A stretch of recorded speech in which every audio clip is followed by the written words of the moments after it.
you. Let me just get into courts. Good morning. This is September 11th, 2025, the morning calendar for the Yelm Municipal Court. Judge Pro Tem Chris Coker. We are going to go ahead and get started. Why don't we go ahead and take the case, the attorney that's on Zoom.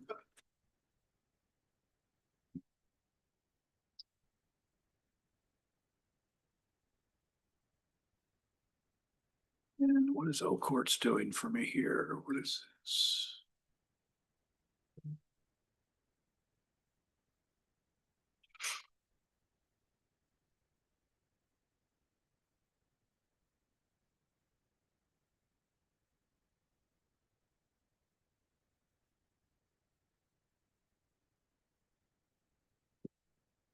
All right, Ms. Breslaw. Yes, good morning, Your Honor. This is Attorney Amanda Breslaw. Good morning. Who are you here for? Daniel Briga. Right.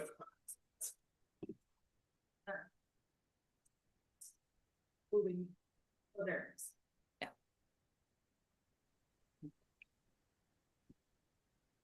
All right. Good morning, Mr. Barriga. Is it Barriga? Yes, Your Honor. It's Barriga. Good morning, Mr. Barriga. This is cause number 4800999033. Represented by Ms. Breslaw. Both parties are present via Zoom. We're here for compliance on a diversion agreement. Where are we at with this case, Ms. Breslaw?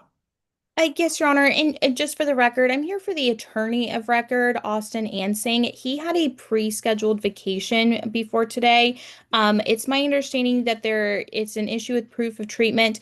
Mr. Ansing was just requesting a 30 to 45 day continuance so that way he can be present. Again, it was a pre-scheduled vacation, and explain and update the court on everything since he's been the attorney of record and has more knowledge of the case than anyone else in our office. All right. Any objection from the city? No. So 30 or 45 days, do you have a preference as to which? I do not, Your Honor. All right. Whatever works best for the court. And just so you're aware, there's no proof of victims impact panel, and there's some treatments. It looks like it may have been through the VA, and looks like we're not getting reports. Hopefully, if that is the case, we can get all those things squared away by the next court hearing. Thank you, Your Honor, and I'll make a note for Mr. Ansing. Do I need to fill out anything on this?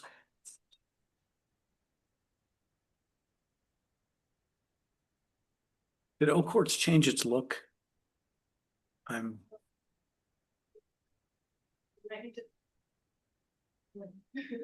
I can get into because it's not letting me. I don't see that the standard where it shows me everything. Oh yeah. Okay. You know what I think? Signed you in as. I think I did. Okay. All right. Oh wait. Yeah. Okay. So now put your info in. Oh, put my info. Yeah, and then I'll make sure that you have that it says judge. Okay. No problem.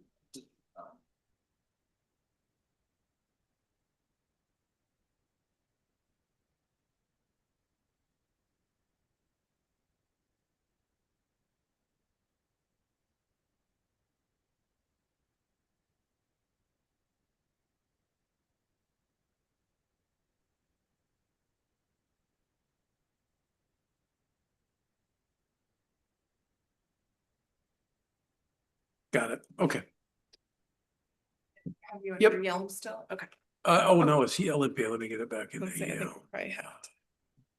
Sorry, that was my. That's okay. All right, and then I'll.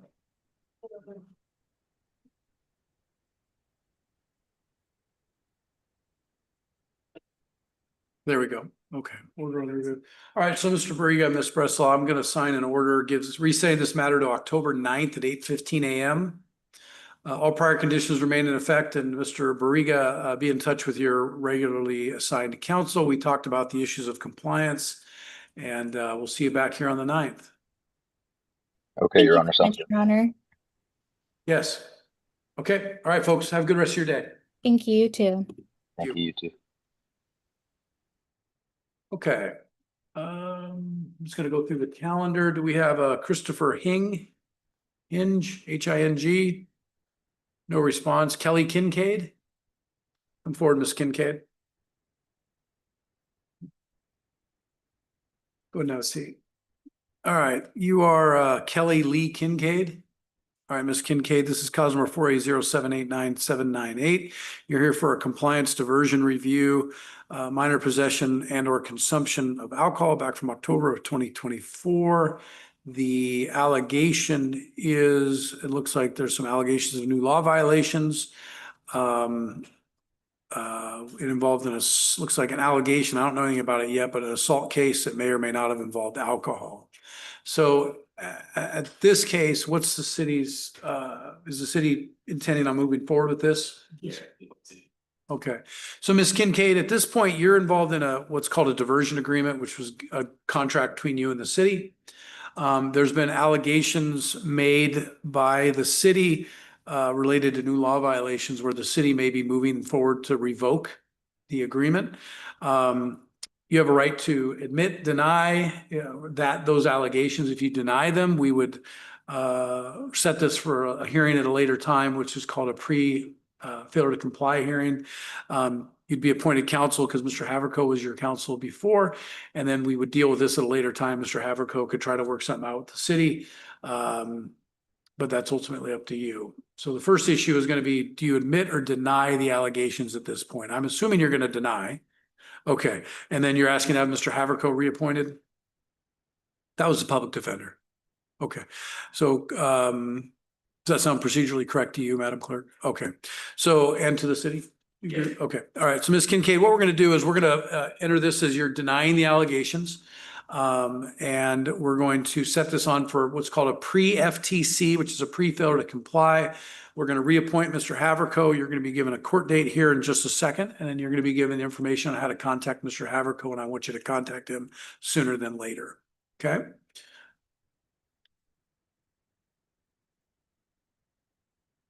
Next court date is going to be October 9th at 10 a.m. Mr. Haverco will be appointed. You'll be given his contact information. All remaining previous conditions remain in effect. And we'll see you back here on October 9th. And again, you're going to be in contact with Mr. Haverco. You got to reach out to him, okay? All right. Anything else from the city? Nothing from the Okay, city. I'll sign this order. Ms. Kincaid will have you grab a copy of that order at the window outside, and we'll see you here on the 9th. Okay, and I'm going to apologize to everybody here. I've got a plugged ear. I'm like I'm in an echo chamber, so I'm hoping it'll clear up. Victor Macias Perez. No response. Emmanuel Mendoza. Mendoza, come forward. You are Emmanuel L. Mendoza? Yes. All right, good morning, Mr. Mendoza. This is cause number 480447884. On for a DUI compliance on a diversion agreement entered, the charges from June of 2024. Looks like we are waiting for, you're about 8 months into this, and we, being the court, do not have any proof of alcohol drug assessment, completion of victims impact panel, and any treatment updates. It's been about 8 months. Where are we at with all that? So I do have the piece of paper for the compliance, or not the compliance, that drug information, or what's it called? Is the or victims impact assessment. plan or the assessment? The assessment. And have you had the assessment completed? Yeah. Can you bring that forward? Yeah. So it's important, Mr. Mendoza, hold on one second. Those letters current, this person is sensitive to evaluation based. Okay. Okay, so you've gotten it done. They're waiting for, so he's gotten the assessment done? It's not done officially, though. They're waiting for the Yeah. results of the UA? Yeah. Okay. So they told me that they were gonna get back to me within a week. So Okay. that day, they told me to wait a week, and then if they didn't get back to me, to call them back. Okay. So obviously later today, I'm gonna call them back. Okay, And then they did tell me with the vehicle impact panel, they don't do it no more over there. Yep. Only the alcohol, drug, information school or treatment or information, whatever? yeah. Okay, and then All right. so it's been 8 months. Yeah. You know, so you can come up, take this back. So Mr. Mendoza, the issue here is gonna be, it sounds like you've decided for whatever reason, to start moving forward on this. the thing you need to realize is you want to get this going. I don't know if it's a 1 year or 2 year diversion agreement, but if you're not done with it at the end of this, the city has the option to revoke it. You Yeah. don't really want to see that happen. So, what's the city's, desires on this? Maybe kick it 30 days? How much time do you think you need to get? Probably like, yeah, just 30 days. Why don't we go 30 40? days. Why don't we go 45? Okay. Okay, so we're gonna kick this out 45 days. In that time, I'm expecting you to get the evaluation completed.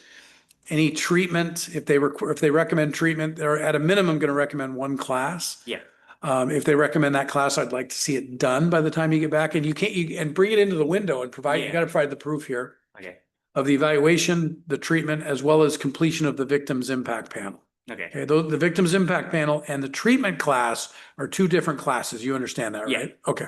And get signed up with those sooner than later. They're offered all over the place. Yeah, when I was talking to them about it, they told me that they could help me find for the vehicle impact panel. Google around, you gotta be in person, but they're in Olympia, they're in they're Tacoma, they're all over the place. Okay, And I think you're a Lakewood guy, right? yeah, this is the one in Lakewood. Yeah, So- okay. All right, so we'll kick it out 45 days.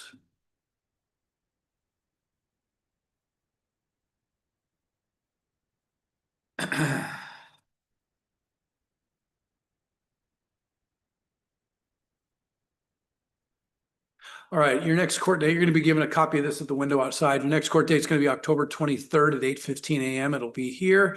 Hope to get those things done before then. Again, get them done before and bring in Okay. proof to the court. We'll get them going, okay? All right, Okay, I've signed that order. Thank you, and we'll see you here in about 45 days. all right, thank you so much. Yep, take care. All right, Selena Menish.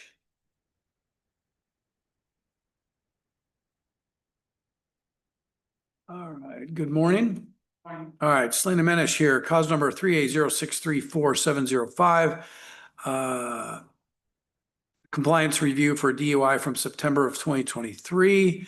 Notes indicate there was a new eval in the file. Mental health treatment still may be a requirement. Where are we at with this? I had assessment done.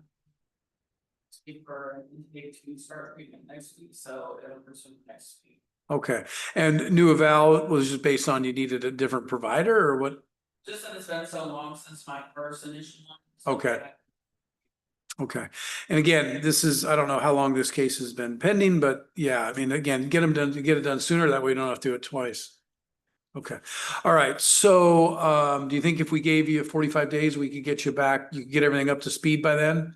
And just like the previous individual, bring the proof to the windows?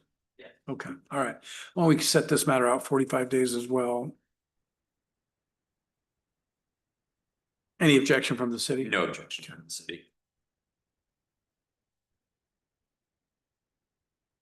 October 23rd, 8:15 a.m. It'll be here.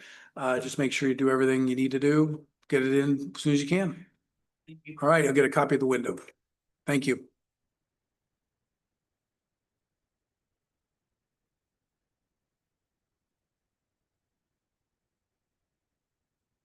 All right, Brennan Wing. Come forward, Mr. Wing. Mr. Wing, you're Brennan Scott Wing? Yes, sir. All right, cause number 580035732, 580642364, 580754696. Here for compliance review on those three charges. So it looks like on 580642364, there may have been an inpatient, and I remember we dealt with your case a while ago, and you had some there were some treatment requirements you were going to follow up on. Yeah. And how are things going? I need to, I'm looking into a second opinion on it since, I'm pretty sure just exactly like what was going on there is I have to redo the STD assessment. Okay, So, yeah, I need to make a phone call about that. okay. I don't see any allegations of new law violations or anything like that. Well, Your Honor, Um, you have a, The third, no. It's a new amendment, it's a new violation. Okay, I'm sorry. So Mr. Wing, I'm looking at, we'll get to 580754696, which is a new charge. It's an arraignment. All right. So let's talk about the compliance issue. So you,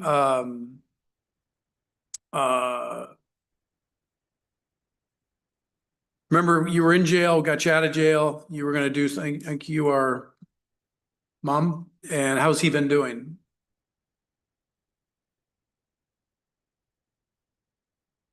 Okay, so Mr. Wing, the dilemma with that's gonna be this, if That's not. you can get us, I'm not gonna debate you with it right now, or your mom for that matter at this point, but somebody thinks you're not very driven to sort of deal with this. All I can tell you is this, is if you get a second opinion, and if it says a little different, whatever, that's fine. But you're gonna have to do, I mean, I don't think I'm gonna be real patient for like a third opinion and a fourth opinion and a No, fifth no. opinion. So you need to get that second opinion done, and if they recommend treatment, the recommendation, you need to start that process. Because if you don't, the only other option then is we hold you in jail until you comply. Do you understand that? Yes, sir. Okay, and what obviously is a little bit concerning, so what we'll deal with the resetting of those in just a second. Now, the other thing that's concerning is we have a use of drug paraphernalia and disorderly conduct from just a couple days ago. I don't know the facts of that, but you're on for arraignment for those. We don't have Mr. Haverco present. Okay.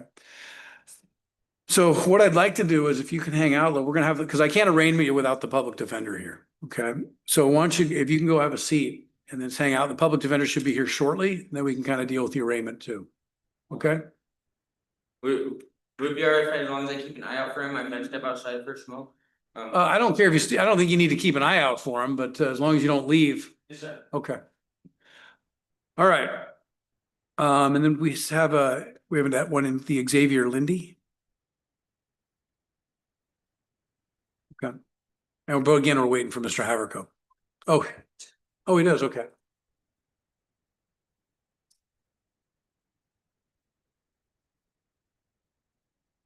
And didn't I have two screens here before? Because I used to be able to have jabs up too. Yeah, it's on the same time. Oh, there it is. I got it. Oh, we'll get it set up. It's not letting me, we'll deal with it in a second. All right, in the Nisqually Jail, Xavier Lindy. Yep. Good morning. Mr. Lindy, we're waiting for, looks like you have Mr. Okoli as your counsel, and I don't see Mr. Okoli in the courtroom, and it does not look like they are here via Zoom, on the Zoom platform either. Anybody? Yeah, I was told that my court date was on the 11th at 1 p.m. It's 8:30 because it's an in custody. Do we want to I hate making the jail wait, but do we want to have him sit till Haverco gets here? Well, all right, Mr. Lindy, what we're gonna do is the court's gonna reach out to your private attorney and see if we can get a hold of them to get them on the Zoom, okay? Okay, all right. Sit tight, let the folks at the jail know we're gonna sit tight, okay? Yep, thank you. Thank you. Yeah, if you don't mind.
We gotta see, was this his? Well,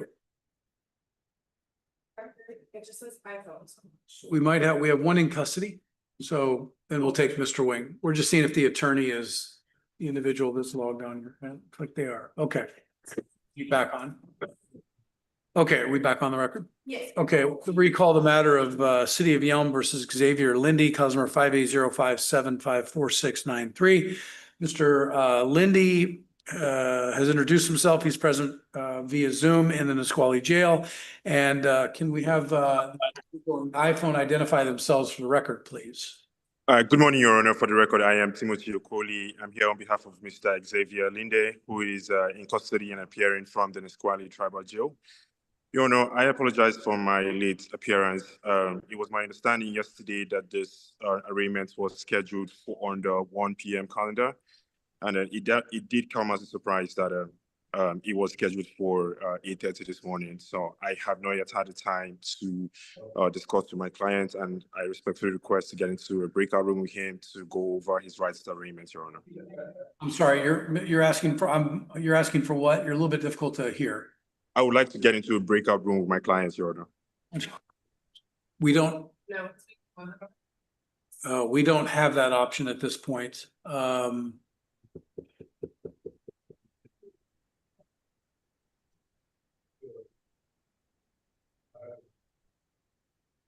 All right.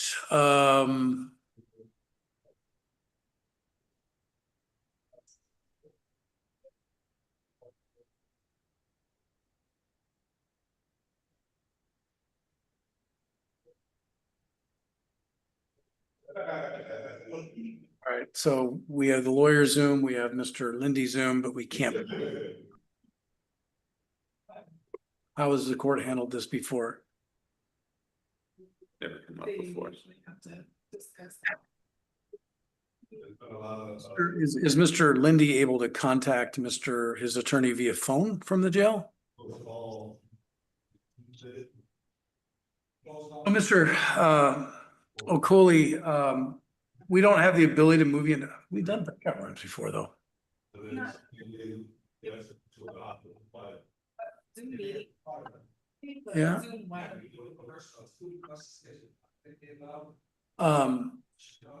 So we're unable to accommodate a breakout room at this point. If you have you could contact, I assume the jail could probably give him access to a phone and he could give you a call. Or the attorney you could contact the jail as well. I'm able to contact my client via the jail. I've been able to reach him that way. What do you say? Sorry. I'm able to contact Mr. Linde through the jail, Your Honor. Okay, if you can do that, then you can hop back on the Zoom. Or just I'll do that, Your Honor. maybe just mute the Zoom and then and if you reach out to the jail and they should be able to get him to a phone. All right, I'll do that, Your Honor. Okay, and then we'll take some other matters. Just let us know when you're back on. Thank you, Your Honor. All right, Mr. Lindy, Mr. Okuli is going to call to contact the jail and then you'll be able to talk to him on the phone, okay? Okay. So sit tight. Thank you, Your Honor. All right, and Mr. Haverco.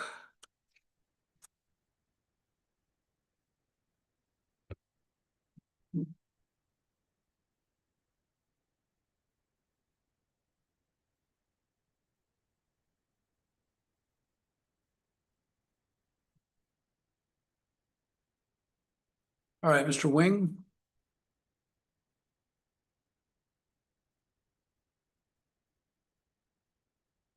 So, Mr. Haverco, we called Mr. Wing's case earlier. He's here on three matters, two sentence compliance issues stemming from the criminal trespass second degree and reckless burning second degree from April and July respectively, 2025. And then Mr. Wing is also here for arraignment under 580754696 for use of drug paraphernalia and disorderly conduct from September 7th of 2025. So kind of dealt with the compliance issues. I understand he's going to get a second opinion, which I'm okay with, but we have a concern with the arraignment, so we waited for you. So I'll turn it over to you for now. Well, I assume the court is working. There we go. I'm assuming the court based on his, I don't think his indigent status has changed. No, he's still, I'm appointing you. Okay, Yeah. then, based on that, stipulate the probable cause, yes, the court to enter, not guilty plea. Okay.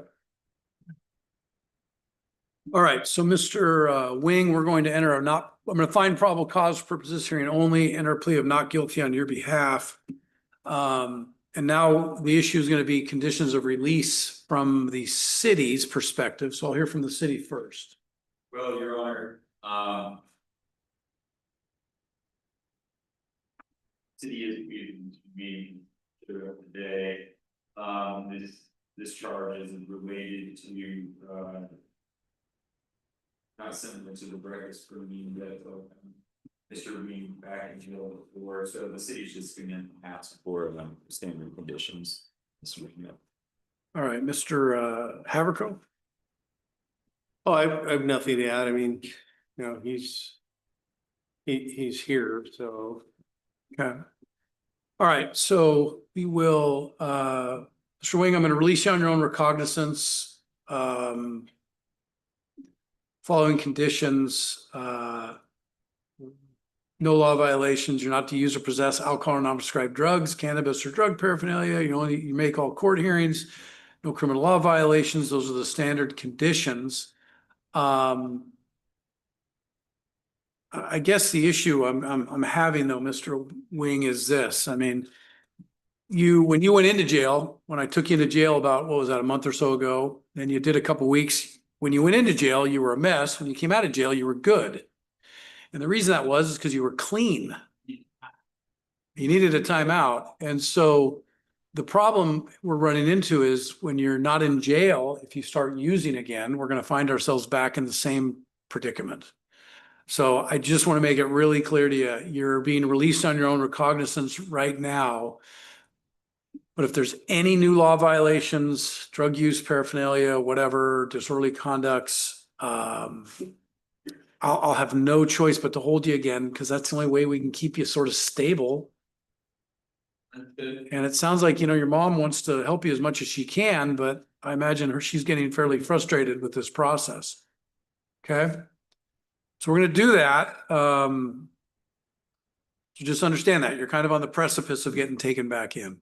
All right. But I'm going to give you a shot. And I get a second opinion. If they say something different or a little bit different or whatever, then we'll take a look at it.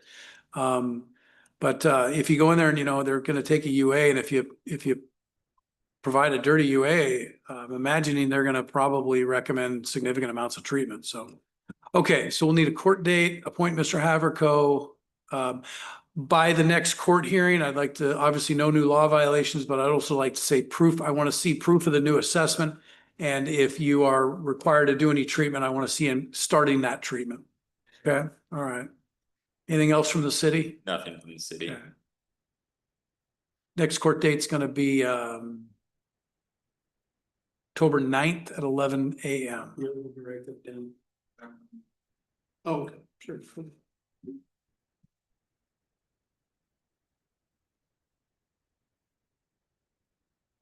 Okay, I've signed that order. Hopefully you do what you need to do, Mr. Wing, okay? All right, stay in touch with I'd like you to keep in regular contact with Mr. Haverco as well, on at least a weekly basis. That way he'll know what you're doing, he'll know where you are, and he'll be able to better prepare your case when we're here on the 9th. Okay?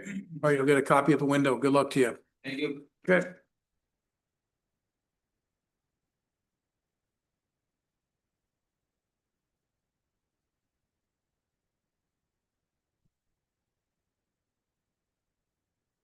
All right, we're back with Mr. Lindy yet or not? Has he been called? Okay. All right, so we'll move to the 8:30 calendar, or I guess Mr. Robert Williams. Come on forward, Mr. Williams. All right, good morning. This is Robert C. Williams here on 3 pretrials and 3 arraignments. Cause number 5A0754693, 4A0789801, 4A0754495. 480579401, 580559870, 580434016, and 580700142. Mr. Williams is present with counsel. Do we want to deal with I'm sorry, I read off one that was not part of that. 580754693 was not Mr. Williams, it was Mr. Lindy. So, Mr. Haverco, how would you like to proceed? Arraignments first?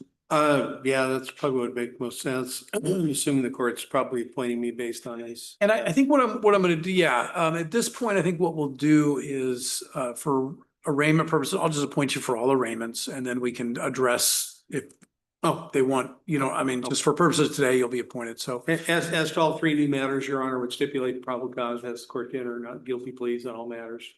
Okay.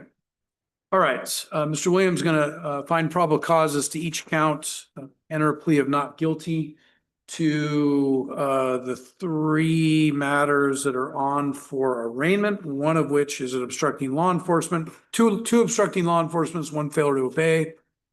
Now what I'm gonna do is turn to the city for conditions of release. Okay. Mr. Haverco, any objection? No. All right. So, Mr. Williams, you have a bunch of open cases here in Yelm.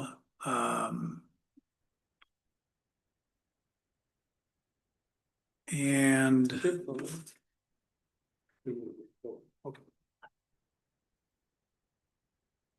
801. Are the other matters on are the other matters just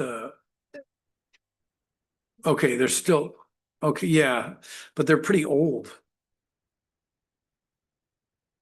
Was Mr. Williams gone for a while, or one of them's one's almost a year to the date. Two are almost a year to the date. Has there just been? I'm just wondering why they're still pre-trial. I'd have to go through the docket. I'm Well, assuming we've got some FTAs. Okay, all right, Mr. Williams. I'm going to follow the city's recommendation to release you under own recognizance. Standard conditions. I'm going to obviously appoint Mr. Haverco. As with the prior cases, you were released on your own recognizance, not to have any law violations, criminal law violations, and now we're back and you have 3 new criminal law violations. If you get any more criminal law violations while these cases, any of these 6 cases are pending, I will take you into custody and we'll get your case resolved that way. Do you understand that? Okay, and and it's not a threat. It's just I'm stating what I'm seeing here sometimes with these situations. And at some point the situation has to stop. So we'll go ahead and do that. Reset all I had speedy trial. Are we okay? Are we going to reset the other matters to track? Yeah. Okay. Set them all together. Okay. So are we okay speedy trial with those if we know? Okay. All right. So I'm a pre-trial order. We're going to set all these matters for, do you need 45 days or 30 days or what do you think? I'd say 6 weeks. Okay. So about 45. Okay. Why don't we go 45 days out? So I think that'll make it October 23rd at 10 a.m.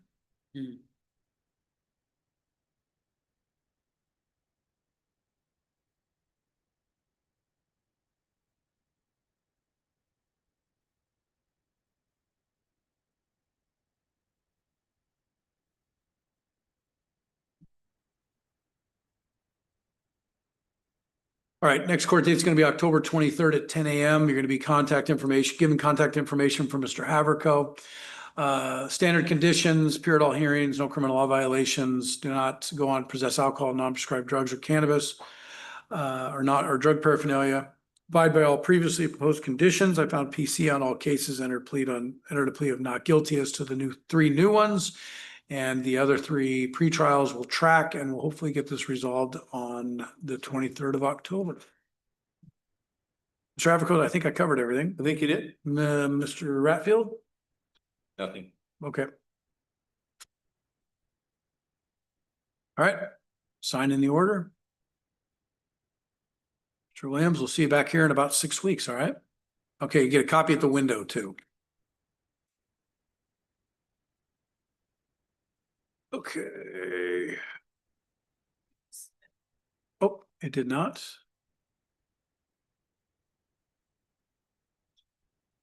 Maybe I didn't save it.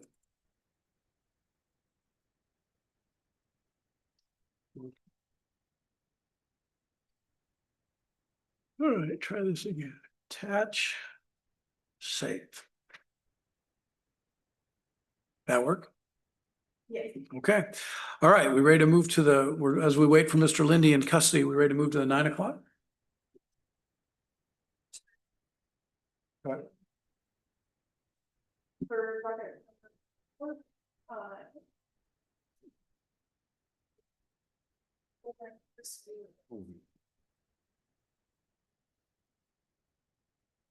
All right. For which case?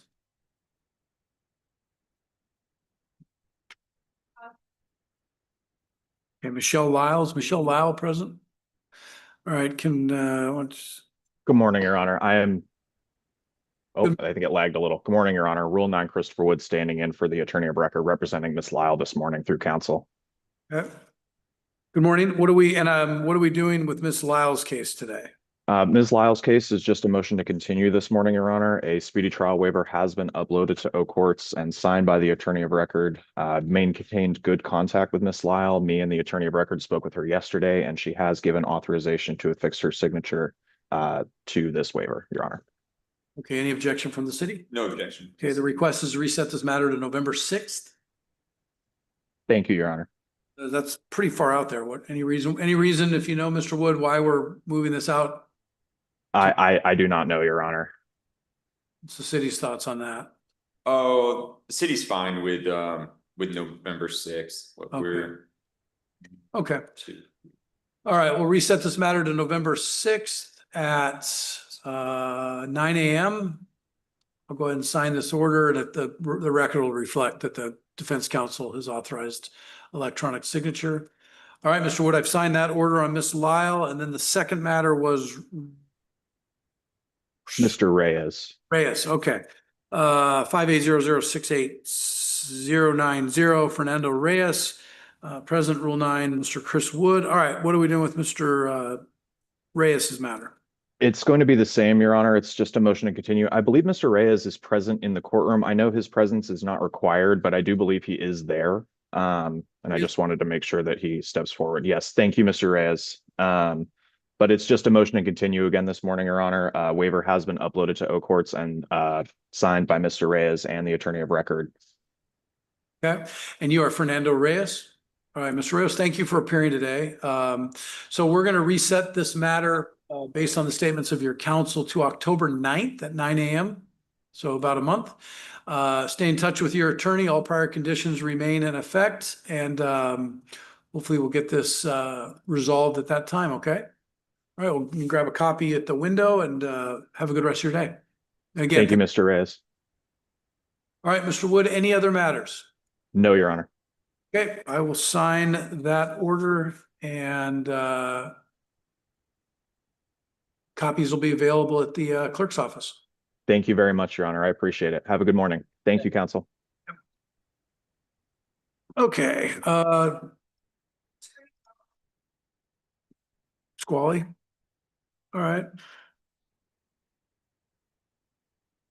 Cheyenne Squally, let's go up here and have a seat. Are they present? Oh. Okay.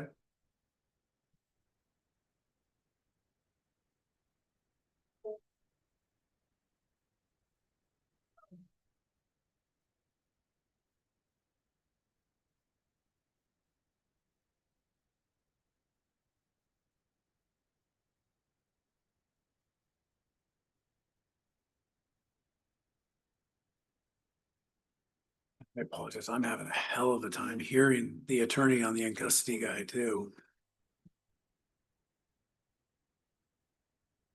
Yeah. Good morning, Your Honor. Good morning, Mr. Ross. We're here on cause number 1A0190976. City of Yelm versus Cheyenne. Shanana. Yeah. Shanae Nisqually, yes, Your Honor. Squally, Ms. Squally. Ms. Squally is present in the courtroom, so you're aware, Mr. Ross, and what are we looking at to do today?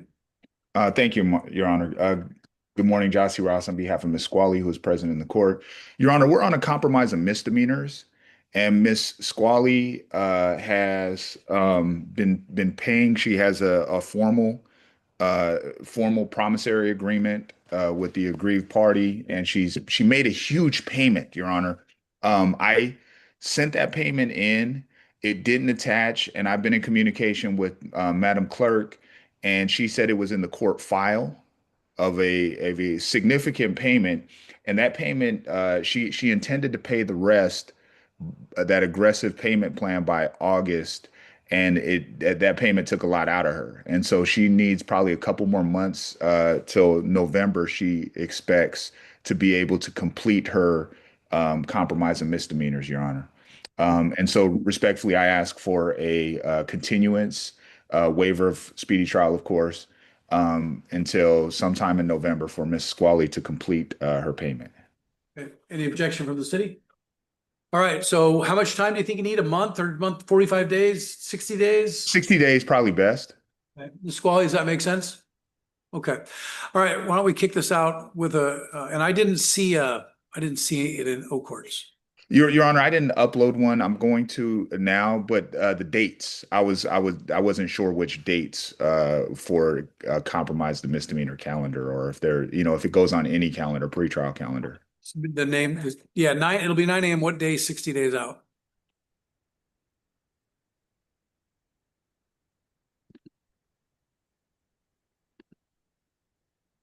What day? November 6th or the 20th? Yeah. November 6th or November 20th?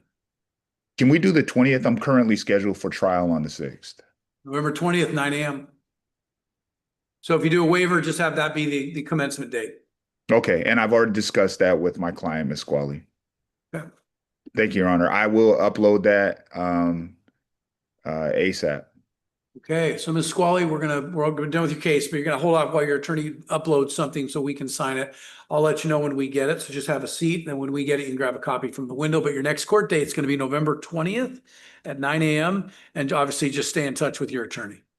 Okay, thank you. And Your Honor, one last thing, when Ms. Squally's there, Ms. Squally, do I have permission to sign an X for your signature on the form? Yes. Okay, thank you. Very good. Thank you, Mr. Ross. Thank you, Your Honor.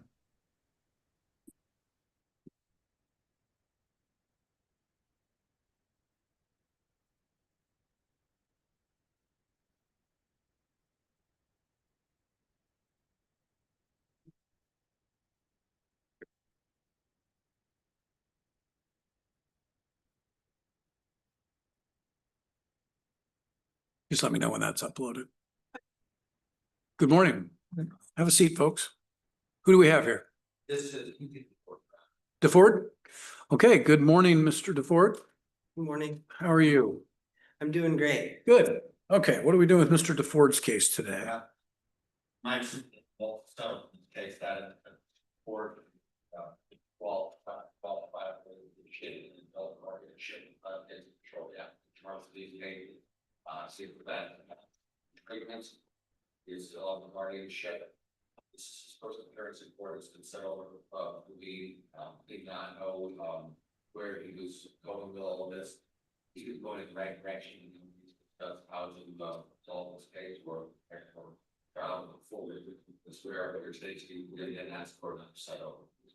Okay, and I saw you talking with the county. Any objection from the city? No objections. Okay, all right, and so Mr. DeFord, sounds like your lawyer's got a path for you? Yeah. Okay, so I will sign that over. What date are we looking at? Do we know?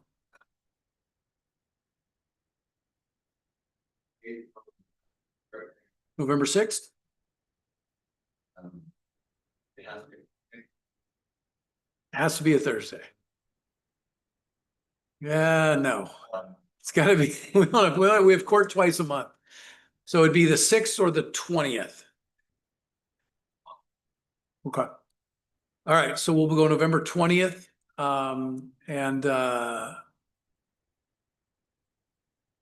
Where am I not seeing Mr. Sure. Oh, gotcha.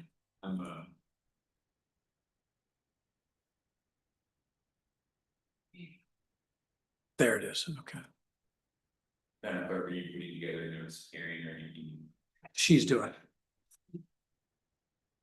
it. Council, Several, funds available for that, was the secretary station, we didn't have to go to time. so this form here has a next proposed court date is November 20th at 9 a.m. We have a speedy trial acknowledgement that would make the commencement date November 20th. And again, can you pull it up on the computer there? Is that Haverco exclusive? Okay. I have it up on my. Yeah, if you just want to, yeah.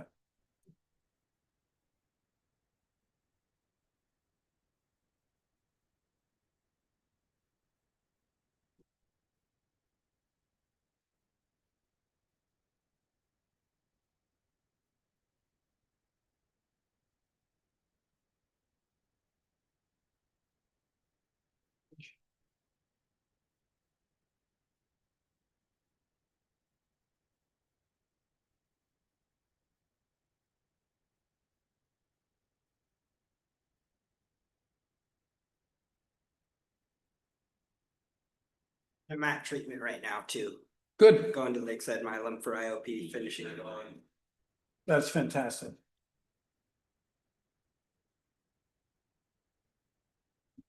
Okay. Okay, November 20th, 9 a.m. Sounds like you're doing great. You're gonna stay in contact with your attorney. Your attorney will be in touch with city's prosecutor, and hopefully we get this case resolved that date. All right. I will sign the order and you can get a copy at the window. All right, thank you. Have a good rest of your day, folks. Gotcha. Okay, thank you.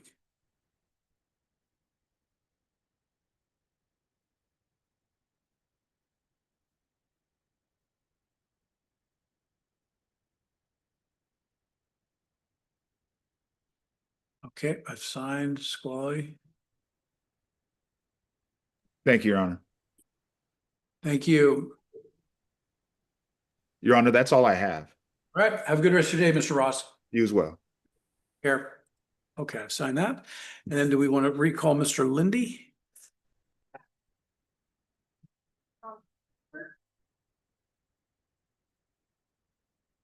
A different matter, but don't bring it up.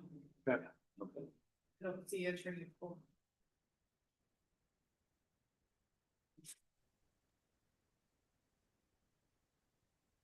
Hello, Mr. Huppert. What matter are you here for today? Good morning, Your Honor. Attorney Sean Hubert here. I am covering for Counsel Coley for Mr. Xavier Lindy. Okay, gotcha. Okay, so we'll recall the Lindy matter. This is cause number 580754693. Mr. Lindy is present in custody in Nisqually via Zoom. And we have Mr. Huppert present. Mr. Huppert, this matter is on for arraignment. Are you ready to proceed with arraignment? Yes, we are, Your Honor. How would you like to proceed? Your Honor, we'd like to enter a plea of not guilty on behalf of Mr. Lindy. Okay, and waive further reading, further advisement of rights and probable cause for purposes hearing only? That's correct, Your Honor. Okay, thank you. All right, so Mr. Lindy, based on the statements of counsel, we're going to find probable cause for purposes hearing only. It can be challenged later if that's an issue. We're going to enter a plea of not guilty on your behalf as to this new charge of DUI. And now what I'm going to do is I'm going to turn to the city's representative to discuss conditions of release.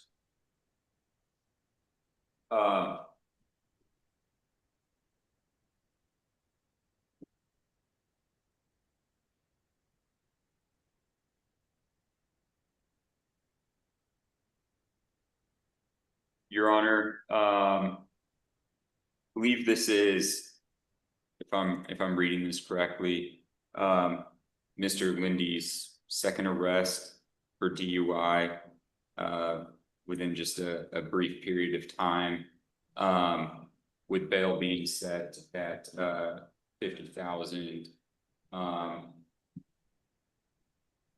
city doesn't really have much assurance that Mr. Lindy isn't going to continue to violate his previous conditions of release and would like to see the bail remain in place. Okay, so Mr. Huppert, just looking at Mr. Lindy's record, probably know this. He has a DUI charge from July 29th of this year. And now we have this that's obviously in pretrial status, and then he's got the second charge from just about a month later, August 25th, 2025. The current bail amount's 50,000. The city's request is to leave that amount in place. I'll defer to you in terms of what you'd like to consider in terms of release conditions at this point. And I don't see any other criminal history other than these two charges at this point. That's my understanding as well, Your Honor, is unfortunately we have these two cases to deal with, but there is nothing else. And while we do understand the concern, we do think that a lower bail amount with some other conditions of release should have the same effect of him not getting behind the wheel. And also returning to court. Okay. All right. So Mr. Lindy, what I'm going to do is this. I'll reduce the bail amount down to 25,000 cash or bond. And obviously the reason is for the bail in the first place. And I'm not a huge proponent of bail necessarily. But in this case, you're really tying the hands of the court as it relates to the fact that you had a DUI charge in July, you got released on your own recognizance, stay out of trouble, et cetera, and then you proceed to at least get another charge of DUI, which is why we're here today. So that obviously raises significant red flags for purposes of release conditions and public safety and things of that nature. So I'll go ahead and reduce the bail amount to $50,000 cash or bond. Mr. Huppert, I know you can't guarantee either way, but do we think Mr. Lindy will be able to bail on that amount? I'm not sure. Did you change? Did I hear it wrong? Did you say you're keeping it at 50 or is it at 25? Reducing to 25,000. 25. Okay. I don't know for certain on that. I do think there is a possibility. Okay. So what I'm going to do is we will set this for the next court hearing. Oh,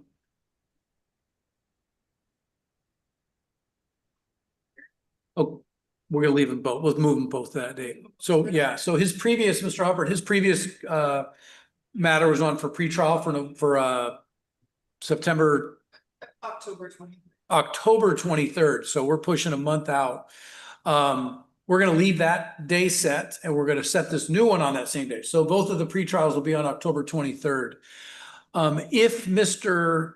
Lindy bails out, I'm going to impose a scram. He's going to have to scram device. I use the word installed, but I guess attached is the better word. No operating motor vehicle without ignition interlock. No drive without license and insurance, no consumption of alcohol, non-prescribed drugs or marijuana or any marijuana byproduct.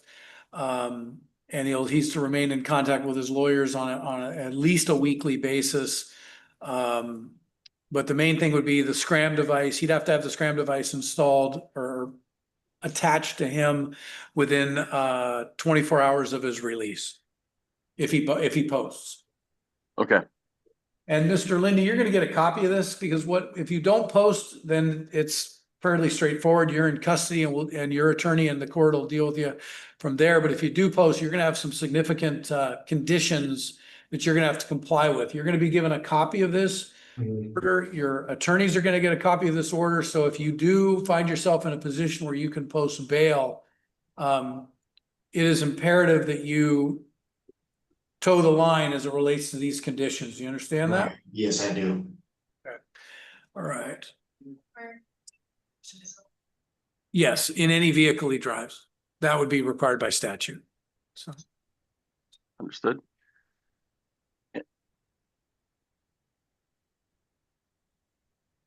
And the 1023 hearing, Your Honor, was that an afternoon hearing? it's what time it's morning. If he's it's 9. Okay, it's 8:30 in custody. And if he's out of custody, it'd be at 9 a.m. Perfect. We're gonna Thank you, put, Your Honor. just in case. Okay, wonderful. All right, I'm just gonna review the, clerk is doing the order right now. Oh, I'm gonna, I'll edit this a little bit too. I'm gonna add, do not refuse any alcohol drug test upon request of the court, probation, or any treatment provider.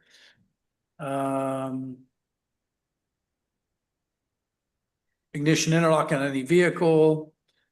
And then enroll, we're calling it the 24/7 program, but what that is the Scram device, Mr. Huppert, so you understand that. Okay. That is. Okay, all prior conditions, cash bond, $25,000. I think that covers it. City, does it sound like I missed anything? No. Okay. Mr. Huppert, we'll give you a copy of this to take a look at. If there's anything that I missed or if there's anything that's confusing, feel free to just check back with the clerks and we can get it clarified, okay? Okay, thank you, Your Honor. Yeah, Mr. Lindy, good luck to you, all right? I hope this. Thank you so much. You too. Right? Okay. Good day. Huppert, is that the only matter you have? It is, Your Honor. Right, have a good rest of your day. And Mr. Lindy, folks at the jail know that we're You done as with well. you today, and good luck. All right, thank you. Thank you. Okay. Brings us to the 9:45. Let me go back really quickly. Christopher Hing, Hing. Mr. Hing was here, given notice to be here at 8:15 this morning. It's now 9:30. Deferred prosecution, looks like it's compliance diversion. Looks like he's got a new DUI out of Montana, and he also had a deferred prosecution out of Grant County District Court, Mr. Hatfield. Yes. So what's the city? And he's now a no-show. What's the city's? City's asking for the issuance of a warrant in the amount of $5,000. And city will issue, we'll do a warrant of, 15,000 cash or bond, please. And then, Victor Macias Perez. No response. Mr. Victor Macias Perez, was given notice, Cosmo 480098244, given notice to be here, this morning at 8:15. Charges of DUI compliance. Looks like there's no proof of ADIS or victims impact panel. Proof was to be provided by May 15th of last year. What are the city's thoughts on Mr. Macias Perez? City would like to see a warrant issued in the amount of 5,000 cash or bond. Okay. Let's see. I'll agree with that. 5,000 cash or bond on Mr. Macias Perez. He has some new law, he has a bunch of new law violations out of Yelm, which were in Yelm after this. So 5,000 cash or bond, please. Okay. All right, we have your name? Austin Sanchez. Are you're represented probably by Mr. Haverco? Do you have do you have an attorney for this matter?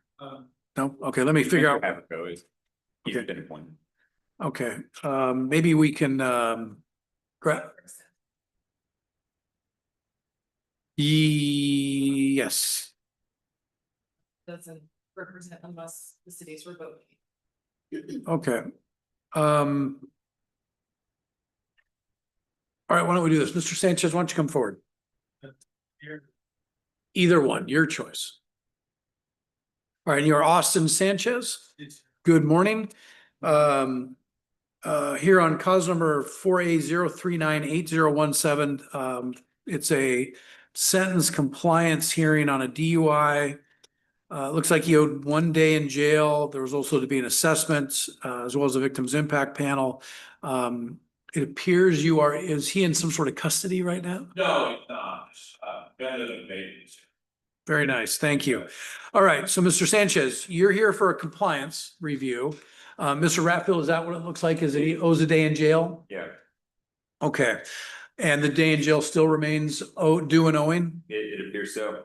Okay.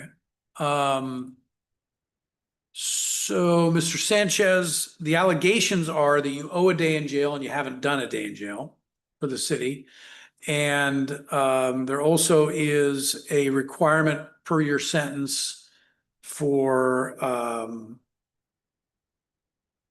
there to be an alcohol drug assessment done and a victim's impact panel completed. Have you done those things I have done an assessment, so. through the tribe? They were supposed to send it, and I was supposed to pay $900 on them. I think they did that for me too. But, I'll check. Give me 1 second. I'll have the clerk check. but reason why I missed for because I did 41 days in years ago. I was invested. Okay, so per the clerk, we have not received anything on the assessment or the fine payment yet. So you got to follow up on that. So you did 41 days up in Pierce County? Yeah. He came to see me too. Was that like a couple of SALT 4 DVs? Okay. Okay. What would the city like to do? It looks like he's got some support. Looks like you're trying to move forward, but you owe us a day in jail. What's the city's, I mean, if we. Willing to give Mr. Sanchez additional time to report. Like 30 days? Yeah. If we gave him 30 days to report, and the jails, you just have to report to the Nisqually jail. So I assume you live maybe pretty close to there. Okay. And I'm not making light of this, Mr. Sanchez, but I mean, you see what's going to happen if you don't comply. You know, that it's sort of a pretty straightforward tract, you know, and you've got support, people helping you out, and you just have to take advantage of that the best you can and take advantage of it to the extent of using it to help you, not using it as a crutch. Okay. So what we're going to do is we're going to reset this matter 30 days. And in that 30 days, I'd like to see 3 things. I'd like to see the day in jail done. And that's go in on a Saturday, come out on a Sunday morning. Assuming however the jail schedules it. You need to follow up on whatever assessment. Did he do the assessment probably through the tribe as well? Okay, so if you did it, they have it. They just give them a reminder to make sure they send it to the clerk. And then if there was a payment made, make sure that we don't have proof of that.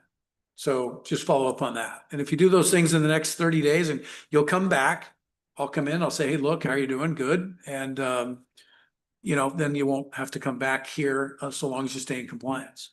Make sense? Sound like a plan? Okay. All right. So we'll do that. So we'll reset it out 30 days.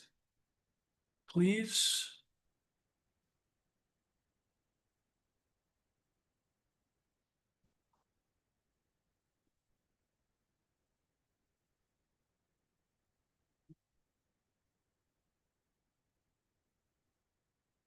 All right, Mr. Sanchez, the next court date is going to be October 23rd, so a little more than 30 days. October 23rd at 8:15 a.m. So it'll be here.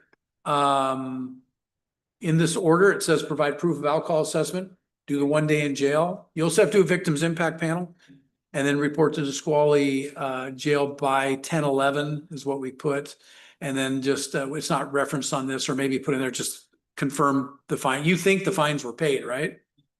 Just confirm that. Make sure we have proof of that, okay? Do you want to add that to it? And I'll sign it. All right, so we'll give you a copy of that order as soon as I sign it at the window, and we'll see you back here on the 23rd of October. All right, thank you, Jim. 8:15, and you're gonna get there's gonna be a copy with all this information on it. All right, just grab it at the window. All right, thanks, gentlemen. Thank you. You too. Okay, I've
All right, we're back on the record. Mr. Haverco, do you want to call the matters that are ready?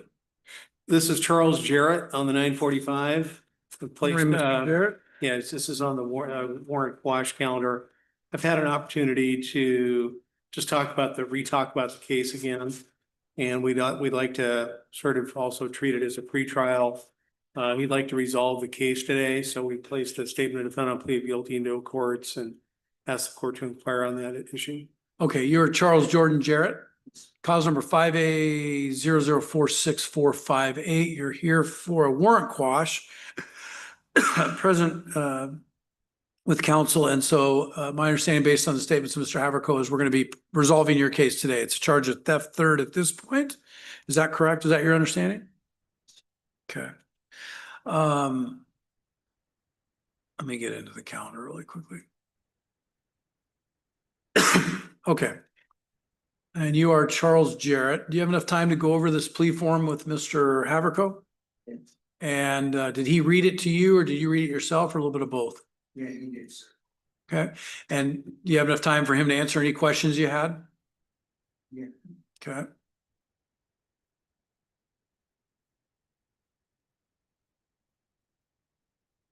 Okay, I'm going to go over some of the high points of this document.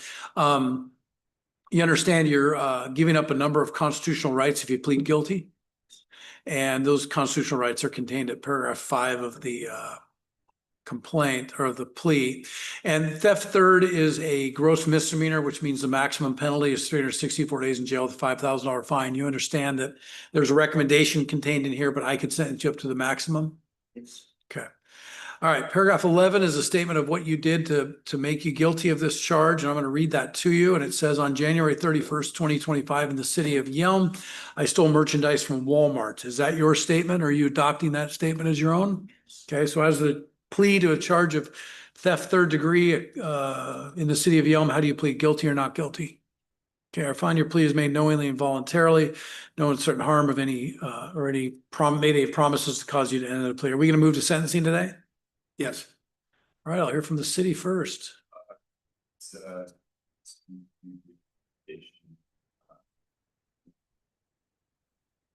Just ask that the court waive the request for a probation fee due to his indigency. He's on SSI, so I'd ask the court to waive that fee. Okay. Mr. Jarrett, you don't have to say anything if you do not want to, but this is your opportunity to say anything before sentencing.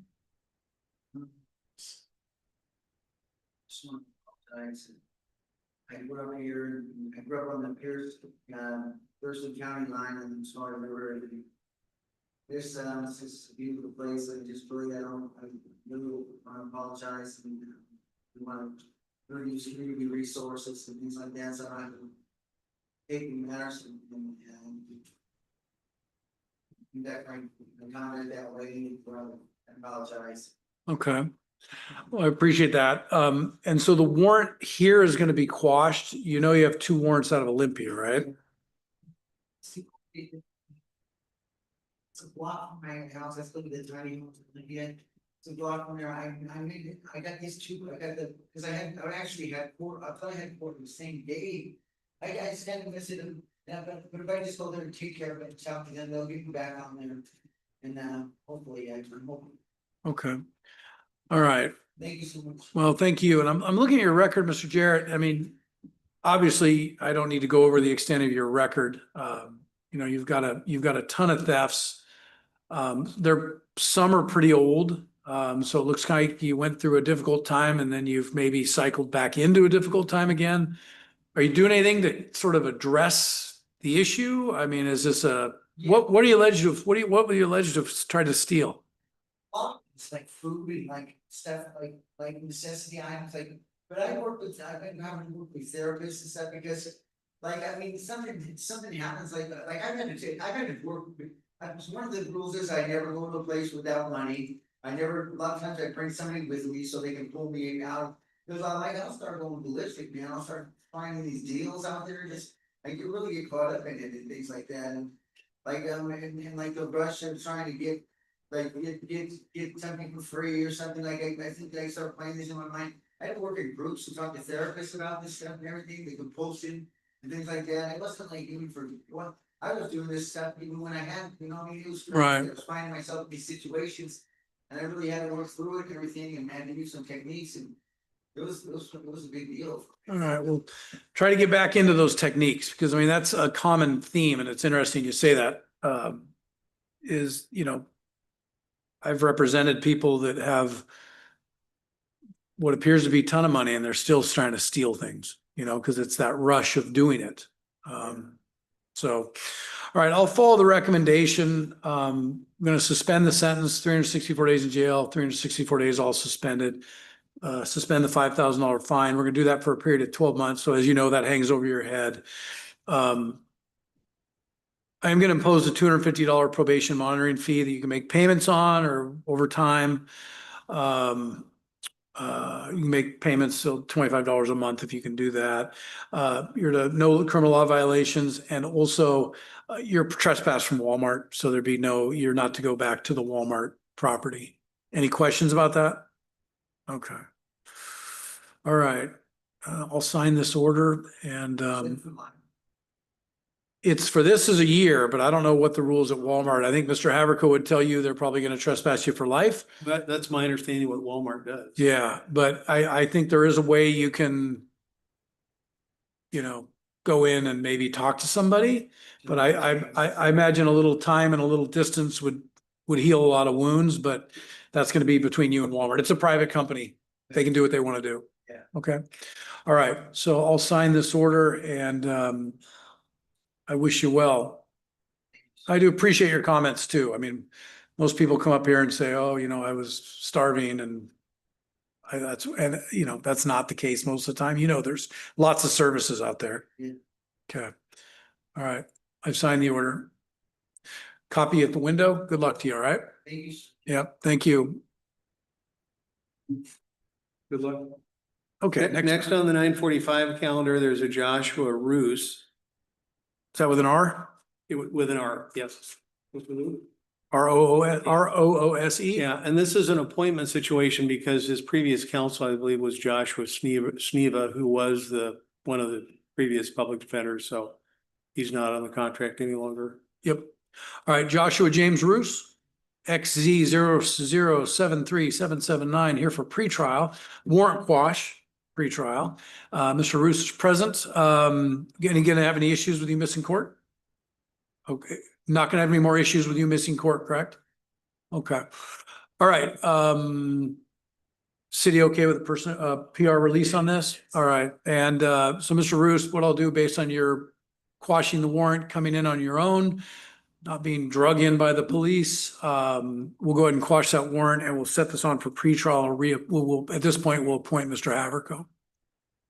Yeah, I don't remember. You know, okay. 6-3, So Mr. Roos, your next court hearing is going to be November 6th of this year at 10 a.m. I heard you talking to Mr. Haverko, giving him a good phone number. Make sure you be in touch with him, because it makes his job easier. It makes the court's process here easier, all those sorts of things. So stay in touch with him. If you haven't heard from him, reach out to him and get this case resolved at some point. And you'll get a copy of this at the front window, and we'll be good to go. Okay, good luck. Thanks for coming in. Which? Let's see. Next matter in the. Let me double check. Next matter would be Mr. Cabasel. 10 o'clock? Yeah, 10 o'clock. Good morning, Mr. Cabasol. How are you? Mr. Cabasol, and I do appreciate, at last hearing I was here, I asked you to bring in some financial information. You did that. I appreciate that.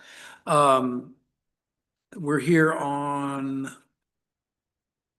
Clause number 5A0662554 and 5A0662553. Court's willing to accept it. We're gonna place a proposed stipulated order of continuance into O courts. Okay. Now I'm going to put this financial information in the file. Okay. All right, let me get into where we are.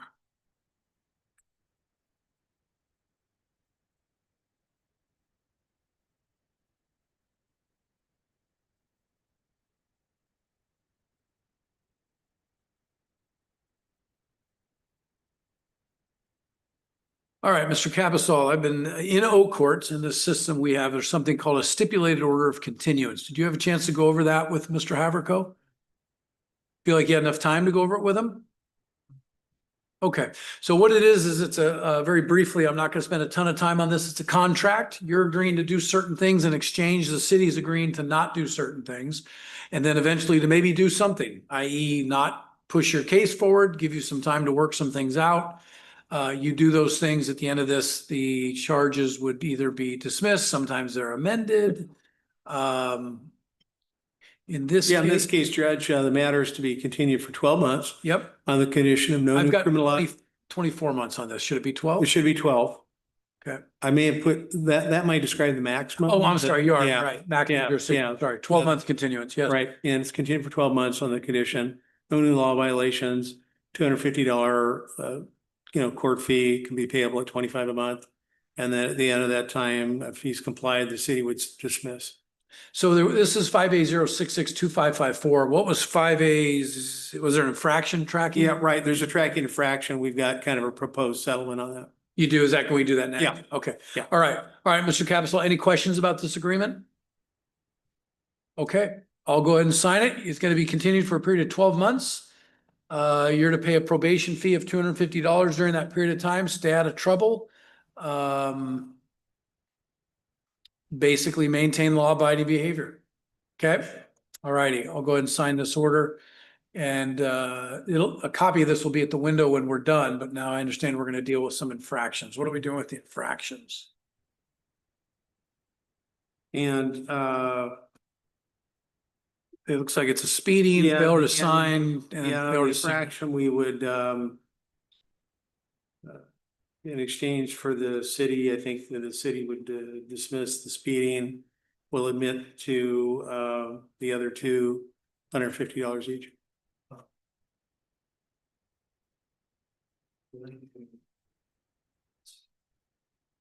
So this is part of the.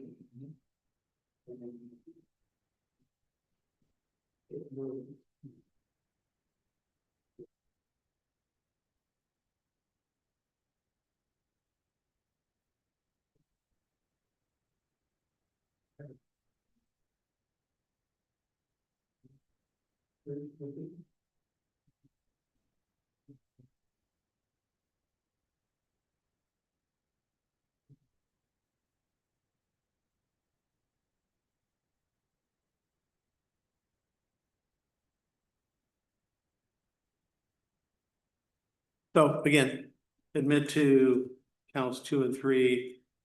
City will move to dismiss the speeding infraction, $150 each. Okay.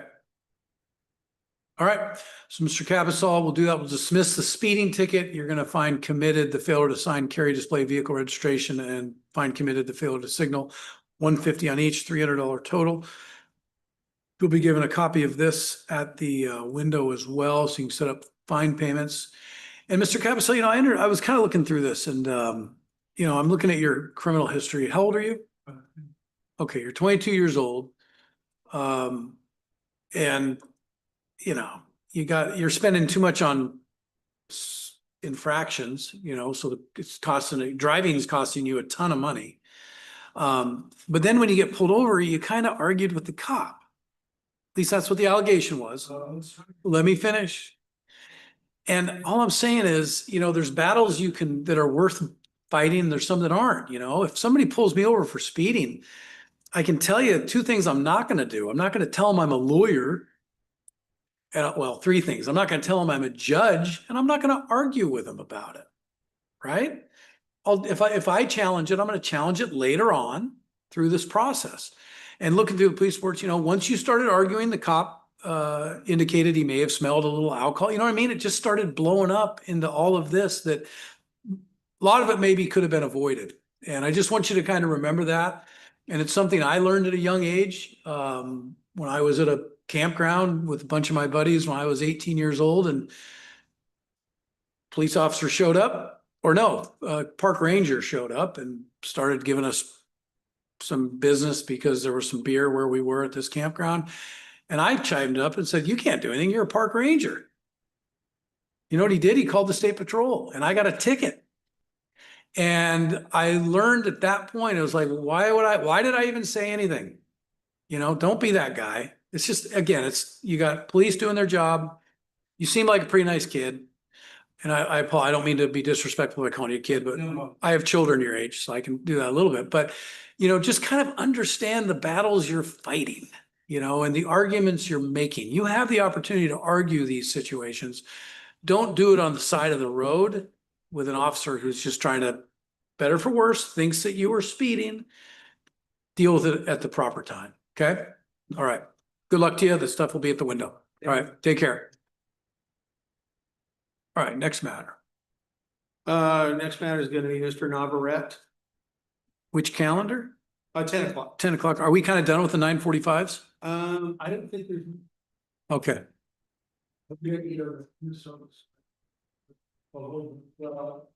Anyway, since you're sitting here, Mr. Navarette, my name's. Yeah, we'll deal with Mr. Navarette. Yeah. But I just want to make sure. So, okay, because I am bouncing around. So,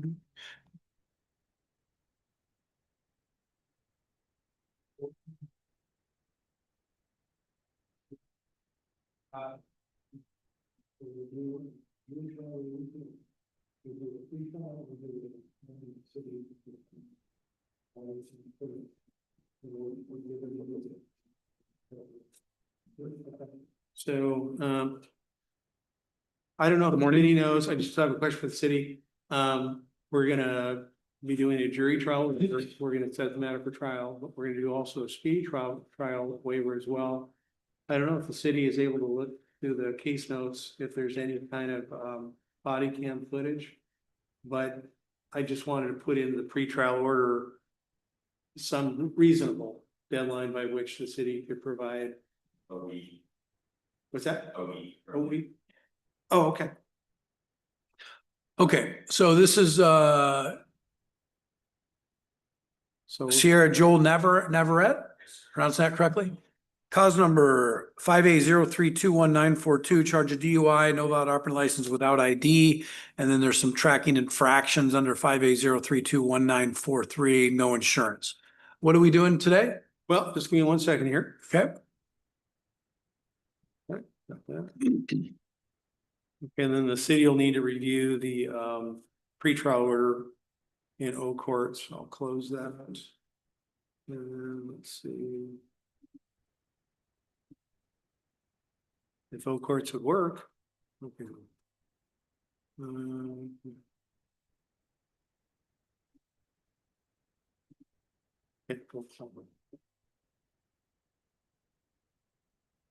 So for your honor's review, there's going to be a pretrial order. We have also just placed a jury trial waiver into O courts. Okay. And we've included a waiver in the pretrial order, so it's not a super rush, Okay. parties. Okay, so Mr. Navarette, first thing I'm going to talk about is this waiver of jury trial. This one's kind of an important constitutional right that you have, my understanding is your intent is to waive that right. Is that correct? Is that yes? Yeah. Sorry, I gotta get a yes for the record. Okay. And you don't want a jury trial. You've had plenty of time to discuss this with Mr. Haverco? Okay, all right. I'll go ahead and based on that confirmation, I'll go ahead and sign that order.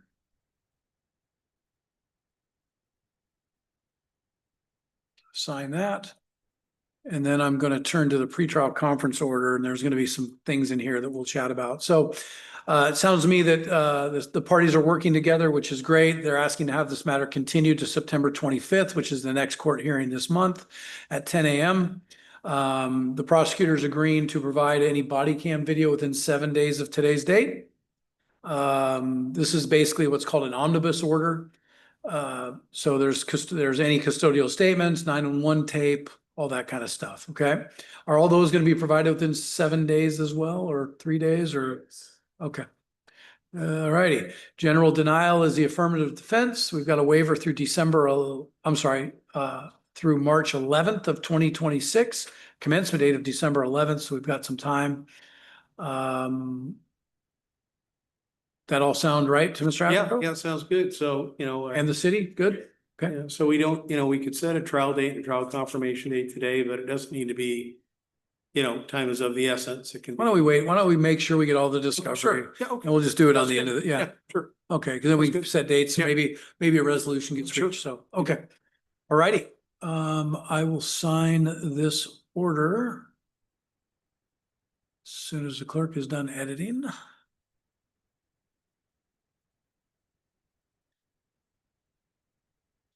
There we go, okay. And Mr. Navarrete, stay in touch with Mr. Haverco, and we'll see you back here in a couple weeks. And a copy of this order will be at the window. All right, thank you. Next matter, we'll jump back to the 9:45. Okay. Come on up. Good morning, Ms. Holbrook. And so I think, yeah, it's on the warrant quash calendar.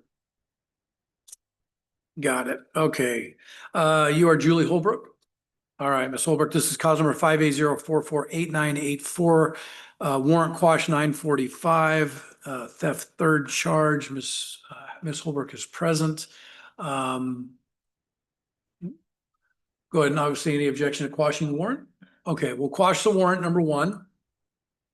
Number two, what do we want to do with Ms. Holbrook's case today? Well, give me 1 second here. Okay. Let's see.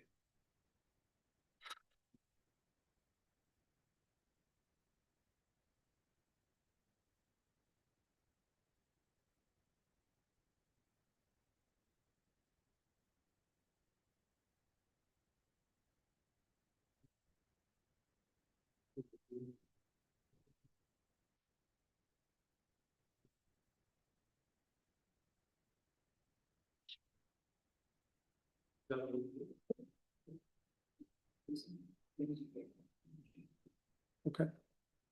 And I'm trying, my notes, Madam Clerk, my notes don't reflect whether or not we've done a jury trial waiver in the Holbrook matter. If not, we're gonna do one. You know.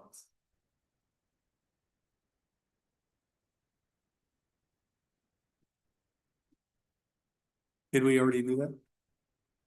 Okay, so I think, because she's been just trying to make up her mind whether to settle or whether to go to trial. I think she's leaning towards a trial. So we'll just ask to set a bench trial with a Okay. trial confirmation date.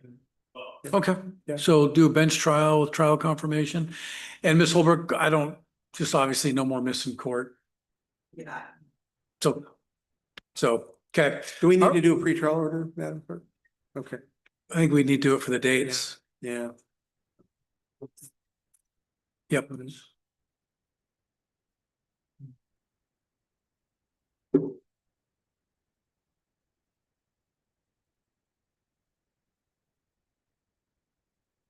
I can add it. Let's see. See that pretrial.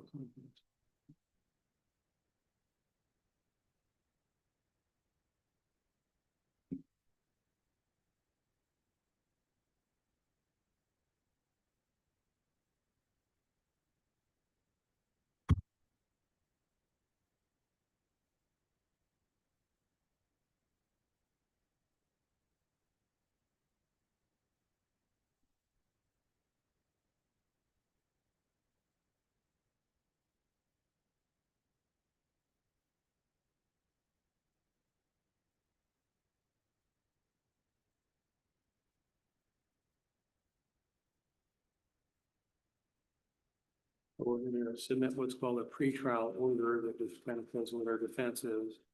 And generally it's, in that case, it's a denial. You're just denying you did it. The idea. Um,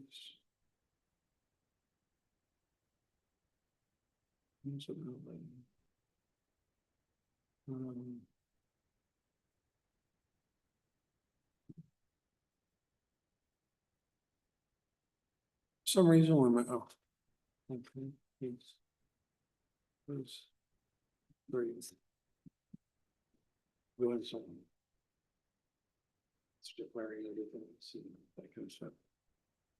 Just kind of a housekeeping thing. So the defense has signed the pretrial order, and I don't know if the city wants to fill in anything,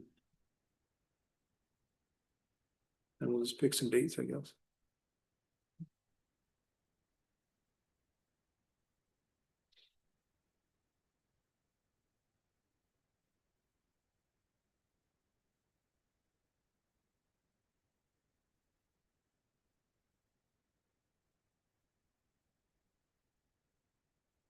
October 9th, Sure. the next court hearing. Sure.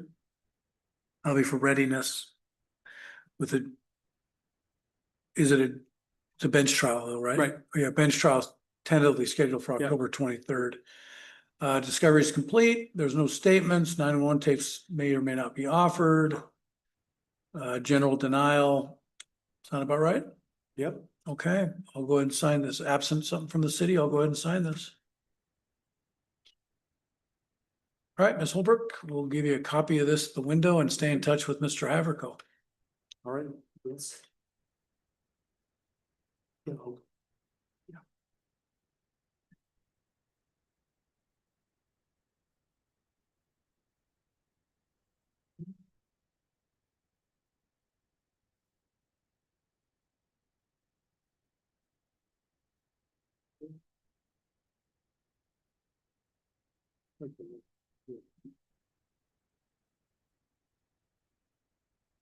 I think we're done with the 10s.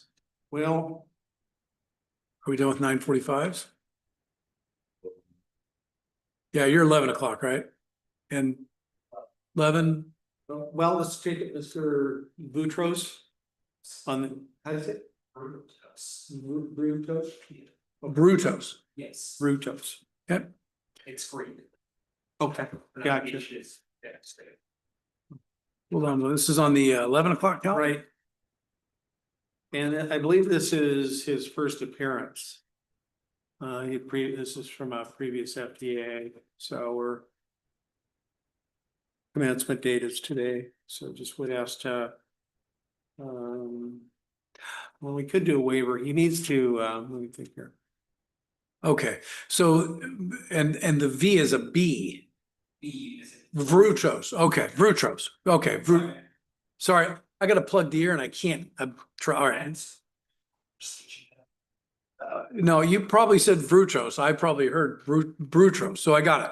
And then Mr. Haverko screwed us both up because he called you Mr. what, I don't know what he called you. So, all right, so you are Alexander Nicholas Vrutros, here on cause number 380774878, 580069918, 580069937. One of those is a compliance diversion.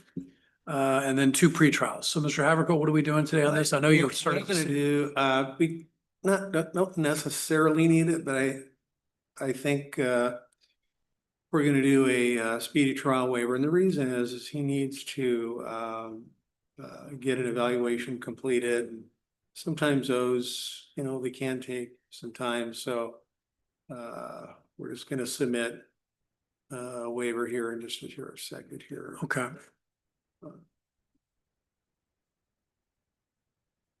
And so, yeah, I mean, this case is from February. Yeah, he apparently at some point, he kind of disappeared off the radar, and I chatted with him a day or two ago, and he basically lost his job and had some employment money issues, and it was a bit of a struggle, so he's kind of back and engaged and good. Did get a job, so he's working, but he's, just very recently started working, so. So we've just placed a motion to continue in old courts with a with a waiver, just to make sure we have sufficient time. All right, Mr. Brutos, I'm going to sign this order. We're going to reset the matters so the compliance will track with, just like we're doing now, we'll track with the pretrial diversions. And sounds like you're back into contact with Mr. Haverco. That's fantastic. Make sure he's got a good number for you. That's I'll stare at his training job. Hey, I no, don't need to say anything further. I appreciate you're here. I appreciate you're moving things forward, and just like I said, that's my main thing. I understand things go sideways and people get hung up a little bit, so that happens and you're dealing with it, so. Okay. Next court date's gonna be November 6th at 11 a.m. Again, be in touch with Mr. Haverco, make sure he's got a good contact number. Have a waiver of speedy trial with a commencement date of December 11th and expiration date of March 11th. Don't expect an objection from the city.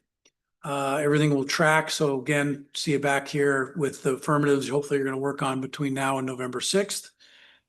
Anything else, Mr. Haverco? Nothing else, Your Honor. Okay. Anything else from the city? Okay. I've signed the order. Mr. Brutos, we got a copy of the order at the window. Good luck to you. Thank you. Mr. Pruitt, on the 11 o'clock, Jeffrey Pruitt.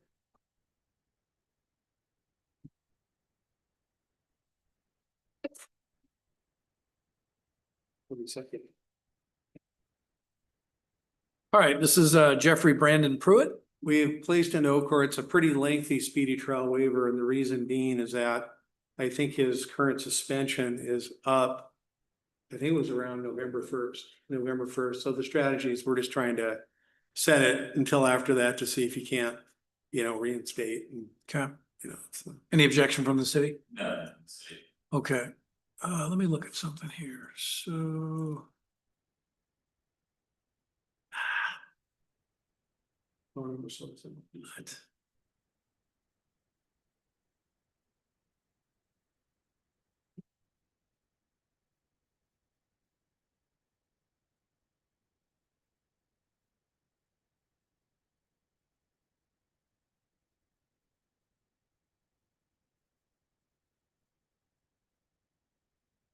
So.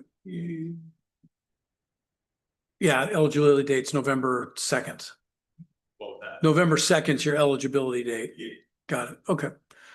All right, I will sign that order. Mr. Pruitt. Again, as I have a broken record, but stay in touch with Mr. Haverco so he knows what's going on. You know what's going on. November 6th, 10 a.m. Commencement speedy trial waiver with commencement date of January 12th, expiration date of April 12th, 2026. Everything will track and hopefully we can get this resolved on that date. Okay. All right. Good luck to you. Get a copy of the window. Okay. All right. Mr. Hankins is on the 10 o'clock. It's a pre-trial, but it's a previous FTA, so I believe this is his first appearance. And I made it with myself to get his number, get phone number.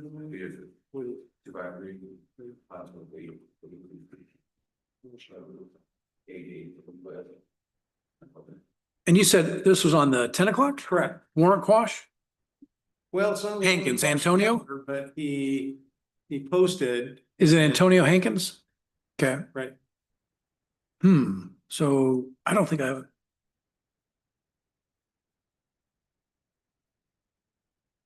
When did you write it?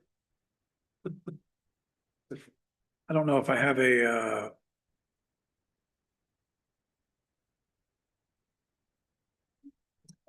Okay. I think I'm through all the 10s. Maybe, maybe it's stacked here. Yeah, I'm getting a little up. Yeah. Okay. Sorry. I'm getting. Yep. No, it's just, I got my stuff scored up. Okay. Antonio Hankins, cause number XC0806312. We're gonna continue this, Mr. Haverco, is that right? Yeah. Okay. Yeah. I hadn't had a phone number for him. I just got a number. So I haven't had a way to reach him anyway and talk about his case. Okay. All right. That's a good number, right? Mr. Hankins, okay. All right, and that's what I always remind people, you know, a lot of times people sit and they're waiting for Mr. Haverco to get a hold of them.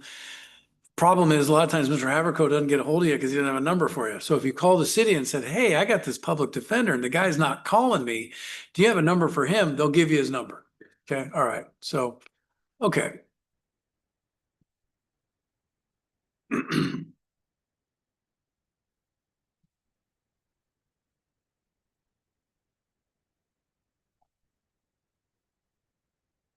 All right, resetting this matter to November 6th at 11 a.m. And we'll give it, you'll get a copy of that at the front window and we'll see you then. All right, yep, take care. What's your name, sir? Here. Oh, okay. Did he ever pay his being on campus? He paid them moments for his last. Oh, he did. Yes. So they are actually paid. Yeah, as far as I know, they're paid too. Oh, okay, so we won't do that. I don't know if he's gonna hear, but I won't. Okay. Great, thank you. You guys have a great day. Okay. You too. What time was he on the calendar? 10 or 11. What was it? For 11. Okay. Is he on the 11th? What was his last name? We have Trummer. Lester? Yeah, Lester Clayton. Trummer. You want to deal with that one real quick? This could be a Sure. dismissal? Yeah. Okay. Okay. All right. And then. And we have another one individual in the back to your. Oh, yeah. Oh, Sitzman. okay. Got it. Okay. Brandon? A little late, Brandon. 10 o'clock? Were you? Oh, I think this is, why don't you come on up? So this, he previously FTA'd, so today's the first appearance. Mr. Sitzman, I'm gonna ask you to return your, remove your hat. And I haven't, let's see, do I have one? So you've been here since 10? No, Okay. I'm okay with 10:05. I didn't know, were you waiting outside? Okay, yeah. Let me. Give me a second. So one of the matters is an arraignment. We have one pretrial. Cause number 5A0, this is Brandon Kenneth Sitzma. 5A0760230 arraignment. 5A0434009 is the pretrial. On the I think it's 10 a.m. warrant quash. Mr. Sitzma is present with counsel. And so we probably need to deal with the arraignment first. Why don't? So. Whenever you're ready on the arraignment. I'm ready.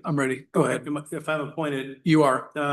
So stipulate probable cause as court to enter not guilty pleas on both counts. Okay. All right, Mr. Sitzma, based on the statement of Mr. Haverco, we're going to find probable cause for purposes hearing only to the charges of, or it's resisting arrest and criminal trespass second degree, enter pleas of not guilty to both of those cases. And now I will turn to the city in terms of conditions of release. Standard. Okay, Mr. Haverco? That's the number I have, but it was no good.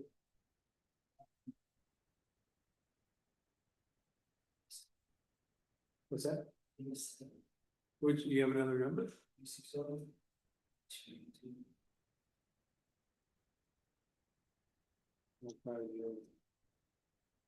Okay.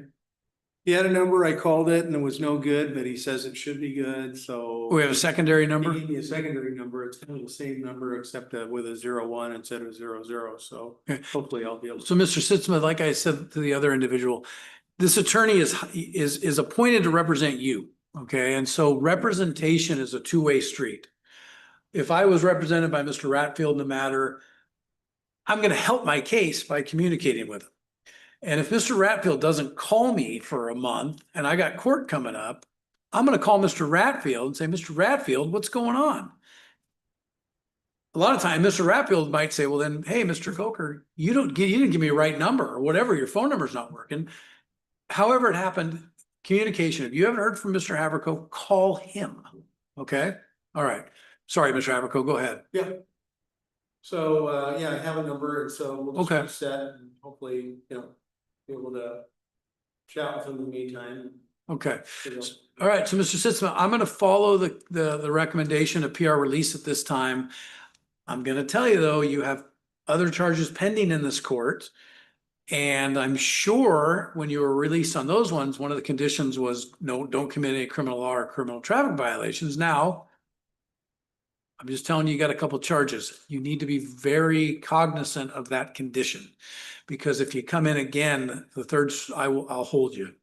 All right. And again, I don't mean to threaten you with that. I just want to make sure you're informed of that. Okay.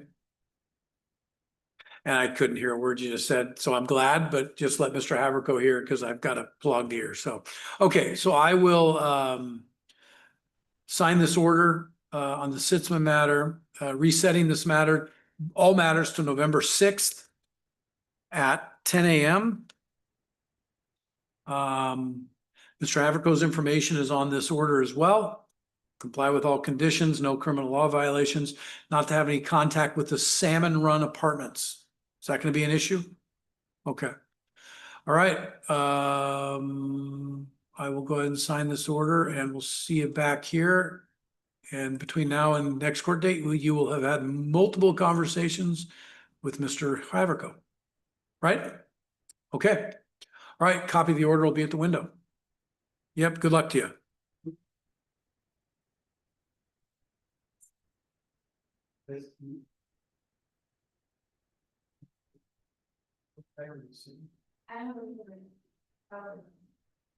Who is this? Jessica Say, S-E-A-Y, she must be your calendar, is it 8:15? What that? 1 o'clock. Oh, You're actually early. oh, okay, all right. Okay. Yeah.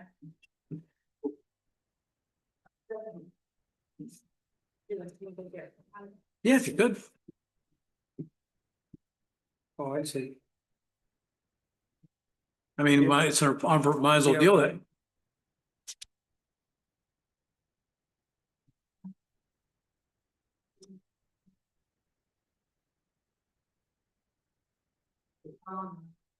You're okay doing the arraignment since you saw it. Yeah. I need some numbers. Yeah, Why don't you write them in? it's actually good when they show up early. Thank you. Okay, so you are Jessica Say, is that pronounced correctly? Yeah. Okay, and Miss Say came in, she thought she was extremely late to court. She's actually very early for court, so that's good. She's here for arraignment on 1 o'clock. Cause number 580657404, but based on her appearance, we're going to go ahead and move forward with the arraignment. Turn over to Mr. Haverco as her appointed counsel for purposes of this arraignment. Stipulate the probable cause, Your Honor, ask the court to enter not guilty plea. Okay. So Ms. Say, we're going to stipulate the probable cause for purposes hearing only, waive further advisement of rights. And we're going to enter a plea of not guilty on your behalf. I'm now going to turn to the city to address any conditions of release. Standard, Your Honor, except that I ask that Ms. Say does not return to the Walmart. Mr. Haverco? No basis to object. Okay. All right. Standard conditions, PR release, maintain law abiding behavior, no contact with the Walmart, Ms. Say. The other thing is you have a warrant out of Napa Vine. I want that quashed. I want to get you to get that fixed before now in your next court hearing, okay? So I'll make that part of the order as well. You're going to be given, make sure you get good contact information to Mr. Haverco. You're going to be given good contact information on how to get a hold of him. And I will sign an order that you'll pick up at the window. And I appreciate the fact you thought you were late when you were really early. So I think you got calendar issues to the good though.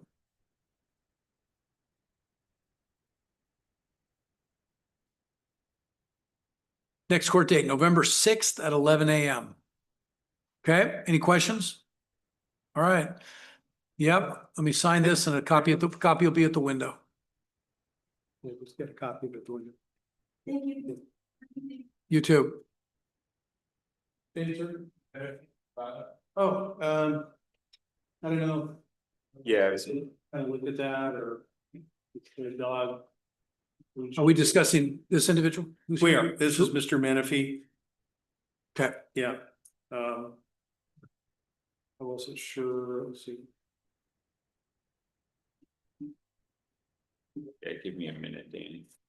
Yeah, just give us a minute.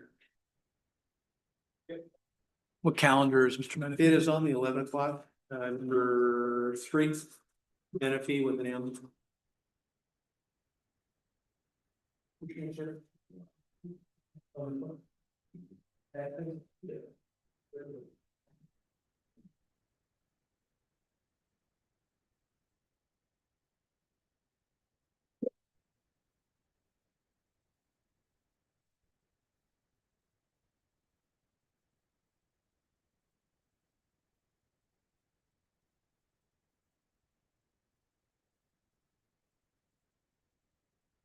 That was the one where.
Are you scheduled for court today?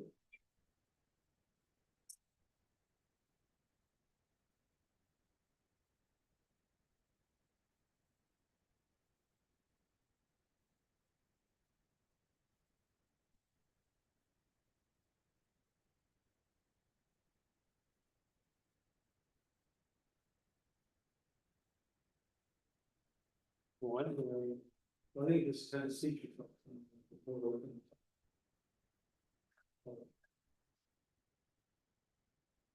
No, we're kind of talking, so if you could just play it with us. Not think it was not.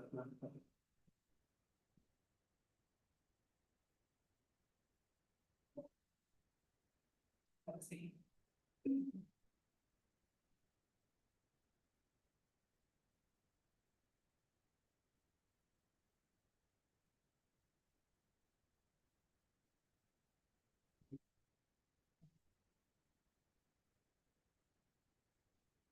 Did he do an order of dismissal on that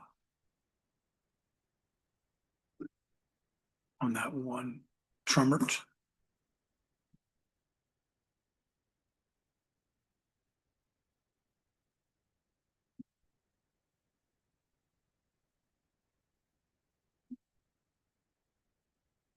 There it is. Yep. Okay, I will sign that order.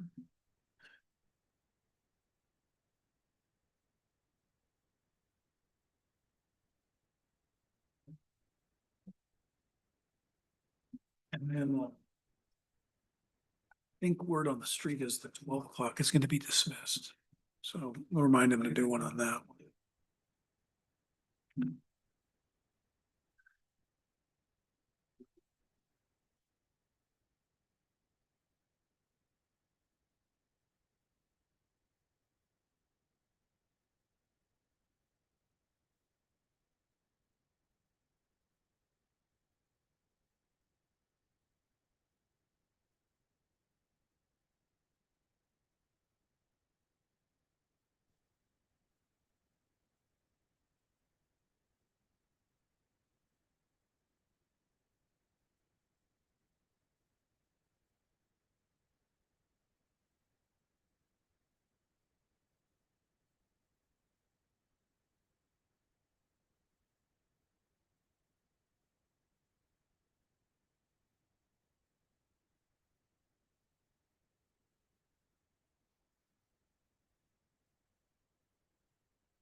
Yeah,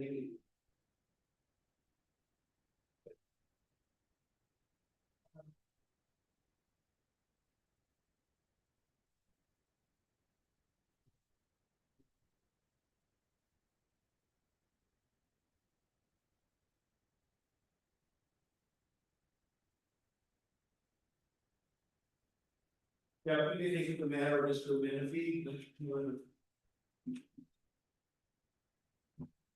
And I believe the city is going to be moving to amend the charge because the citation by the officer doesn't go with what the factual allegations are. I did speak with that with the city, so I think the city has an amendment, and then what the defense will be doing is we're gonna just ask to reset the Okay. matter so we can. With the amendment, will we need to rearrange? Probably. Okay. Yeah. Is that gonna be filed today or later? It can be filed there. Let's see. Of course. I think you could probably do an oral. Do an oral? I don't think if it's, is it just a kind of a Scrivener's amendment? Okay, we don't need to rearrange on that then, I don't think, you know, same charge? It's the chart of the citation is Yelm Municipal Code 6.08.050 pren E? yes, the scrivener's error is rather than subsection E, it should be subsection B. B as in Baker? B there. Okay. B as in bear. That I don't think we have to do a new arraignment on because I think it's under the same statute. So, all right. So Mr. Menifee, not to talk around you, but what we're doing is sometimes there are an officer will cite a wrong provision of a particular statute. You're still cited under the correct statute. It's just a different prong of it. So those kind of amendments can really be made at any time. So the city's moved to amend the Scrivener's error at this point to put you and your counsel on notice of that. So the process will still move forward.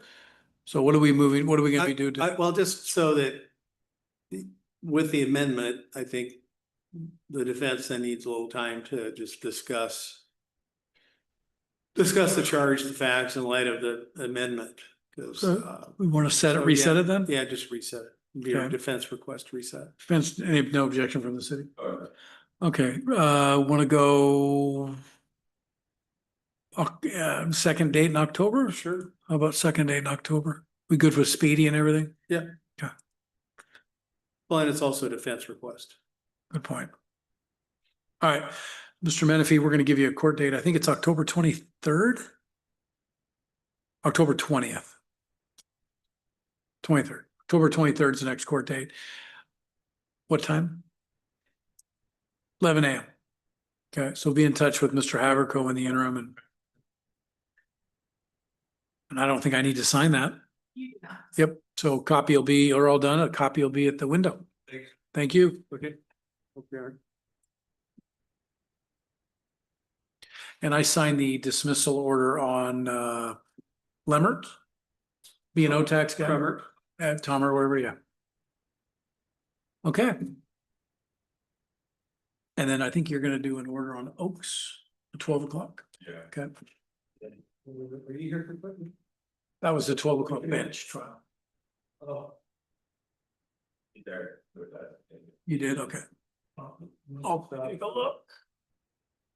You did. I'll sign that order. We need a moment to speak with Marion Smith and Mr. Atkinson, I believe. Oaks, which is Okay. 12 o'clock bench trial, and also that one B&O case too. This,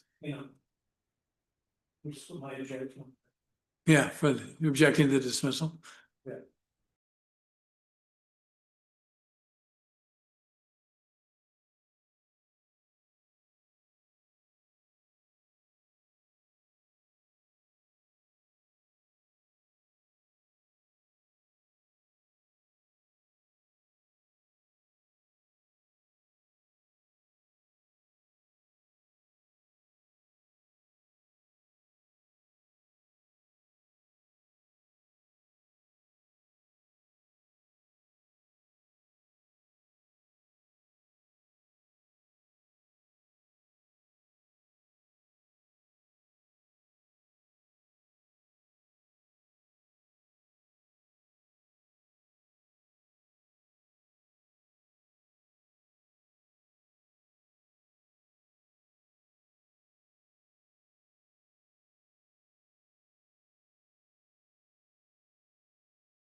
Get you signing something here.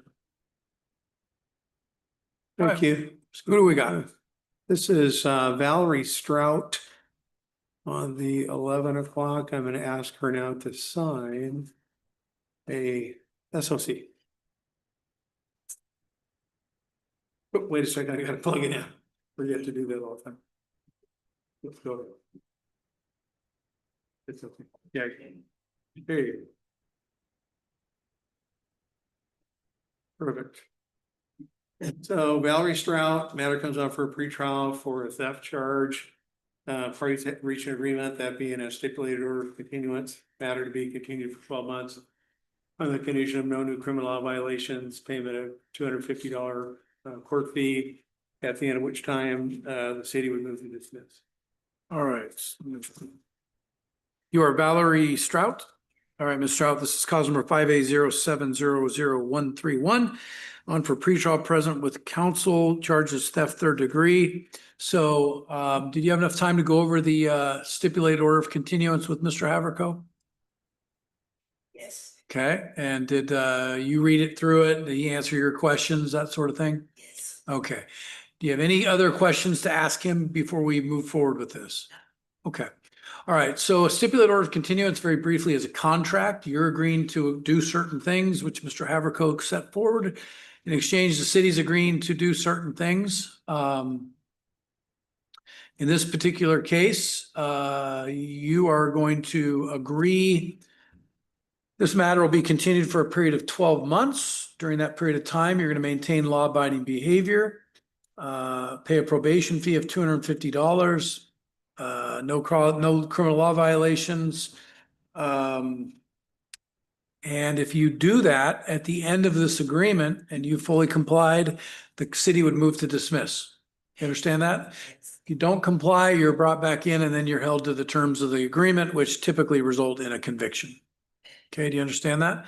Now, part of this agreement doesn't include, I don't know if this was Walmart or what entity it was where the store was, but if there's a no contact, you're not prohibited from going there by us, but you're maybe prohibited to going to the store by the store people. Okay, you understand that? Yeah. Okay, you want me to sign this agreement? Okay, I've signed the agreement. And there'll be a copy at the window for you. And if you have any questions over the next 12 months, make sure you give Mr. Haverco a call and hopefully 12 months from now, we'll be dismissing it. All right. Thank you. Good luck to you. Thank you.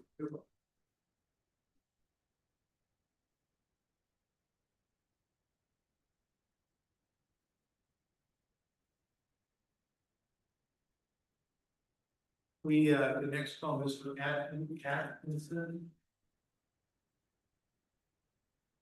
All right, Thomas Benjamin Atkinson. Yeah. Good morning, Mr. Atkinson. This is cause number 5A00699942, 11 a.m. calendar. You are here for a. For pretrial suspended in second degree, he actually isn't licensed, Okay, so I believe the city's gonna make him. and I'll hear from the city.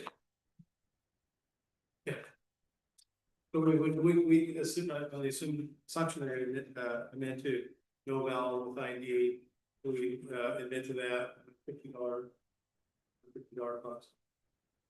That's right. Okay, and Mr. Atkinson, you're in agreement with that?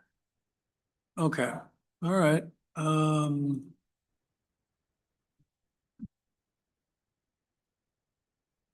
me find you here. Okay. Let me just look at something. Yeah, I mean, you have the pending DUI Thurston County, which is why your license was suspended second. Okay, so with that, I'll accept the city's motion to amend to no valid operator license with ID and impose $150 court costs on that. So I'll sign that order and then you'll be given a copy of that at the window, right? Okay. You'll see the clerk. Marion Smith. Hold on one second. Yep. Oh, there he is. 11. And when you put those in, those 150s, are they fine or court cost? Is it a fine or court cost? Okay, you know, if it's a court cost, it stays, most of it stays here. That's up to you guys. Okay. All right, I'm signing the Atkinson order.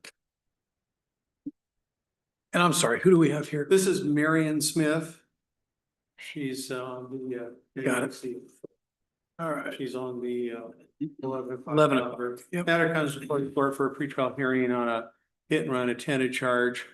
She's signing a statement of defendant plea guilty right now to what is going to be the amended charge of hit and run unattended. And then the city's going to be recommending, well, it's in the recommendation, but it's all suspended time and a And what cost. we gonna resolve the insurance ticket too? No insurance ticket? Yeah, we would be doing that today. Okay. All right. You are Marion Sue Smith? You got to answer out loud for the record. Yes, all right. Good morning, Miss Smith. You're here on cause number 580662550, as well as there's a tracking infraction, which is under 551. I've been handed forward a statement of defendant on plea of guilty to an amended charge of hit and run unattended. Did you have enough time to read through that with Mr. Havrico? Yeah. Okay, he answered all the questions that you had? Okay. And I'm going to go over some of the highlights on this. So this is a regular misdemeanor, which means the maximum penalty is 90 days in jail with a $1,000 fine. You understand there's a recommendation contained in here that I don't have to follow. I could sentence you up to the maximum. You understand that? Okay. And paragraph 5 contains a number of constitutional rights that you're giving up by pleading guilty. Do you understand that? Okay. And paragraph 11 is a statement that is typed in, and it states, on July 19th, 2025, in the city of Yelm, I was driving a motor vehicle, struck another vehicle, and then left the scene without providing my license and insurance information. Is that your statement, or do you adopt that statement as your own? Okay. So as to the charge of hit and run unattended, how do you plead guilty or not guilty? Okay. Find your plea is made knowingly and voluntarily. No one's made any threats of any kind to cause you to enter the plea. And I will sign this. And then we'll turn to sentencing. You're from the city. Your Honor, it's a recommendation. No time served and no problem. Okay. Mr. Haverko. Nothing yet. All right. Ms. Smith, you don't have to say anything, but at this point, if you would like to say something, I will certainly listen to it, but it's your decision. Okay.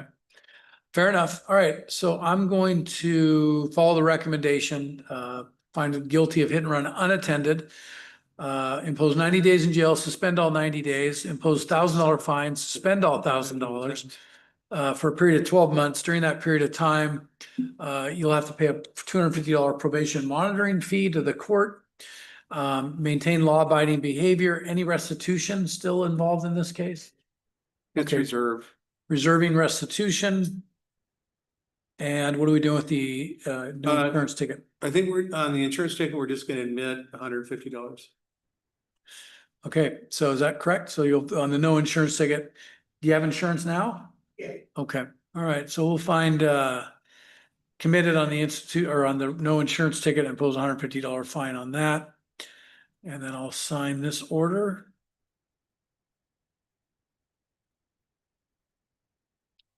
Okay. Sign that order and then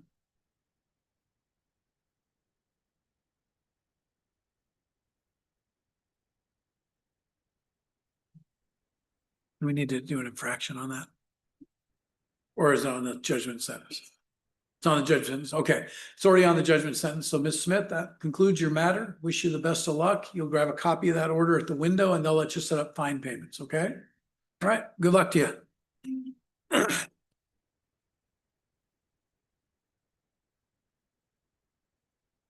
Next matter is going to be Danielle Driscoll on the 11 o'clock. All right. Morning, Ms. Driscoll. Cause number XZ 0531486. Ms. Driscoll is present with counsel. What do we do with Ms. Driscoll's case? She is signing a statement of found out plea of guilty It's being placed into Oakland's. Okay, Okay, so she's going to be entering a plea. That's your honor to inquire. all right. You are Danielle Driscoll. All right, Ms. Driscoll, have you had enough time to go over this plea form with Mr. Haverco? Answer all your questions? Okay, so you're charged with theft third degree, which is a gross misdemeanor, maximum penalty is 364 days in jail with a $5,000 fine. There's a recommendation contained in here. You understand that I don't have to follow that recommendation. I can sentence you up to the maximum. Do you understand that? Okay, so paragraph 5 contains a number of constitutional rights that if you plead guilty, you're giving up. Do you understand that? And then paragraph 11 is a statement that says, on or about July 10th, 2020 in the city of Yelm, I stole merchandise from Walmart. Is that your statement? Okay. As to the charge of theft third degree, how do you plead guilty or not guilty? Okay. Find your plea is free, made knowingly and voluntarily, no threats of harm of any kind to cause you to enter the plea. And I will sign the order.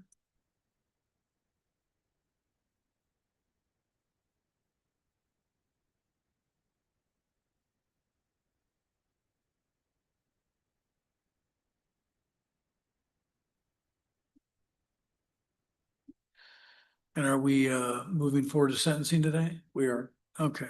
So I'll hear from the city first. Okay, Mr. Haverco? That's agreed. Okay.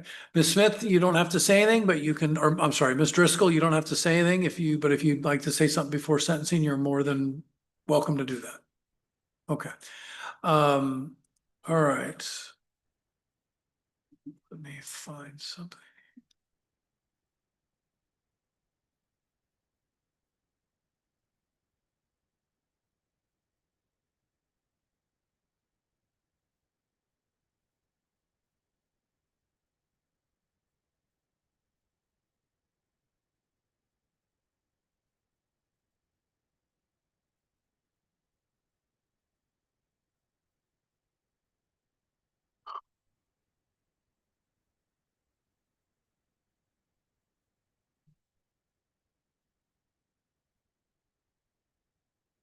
Yeah, I mean, you don't have a real history of thefts on your record, so was this just a glitch and then you probably were at warrant status for a while and finally decided to get it taken care of, or were you gone, or where were you?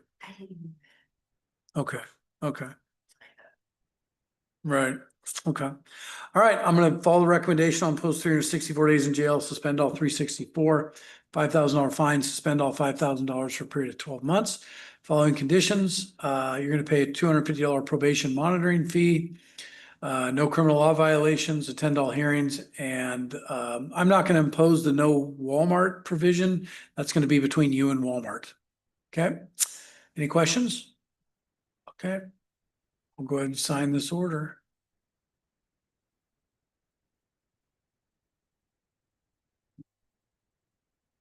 All right, copies of those documents will be at the window. Good luck to you, Mr. Driscoll.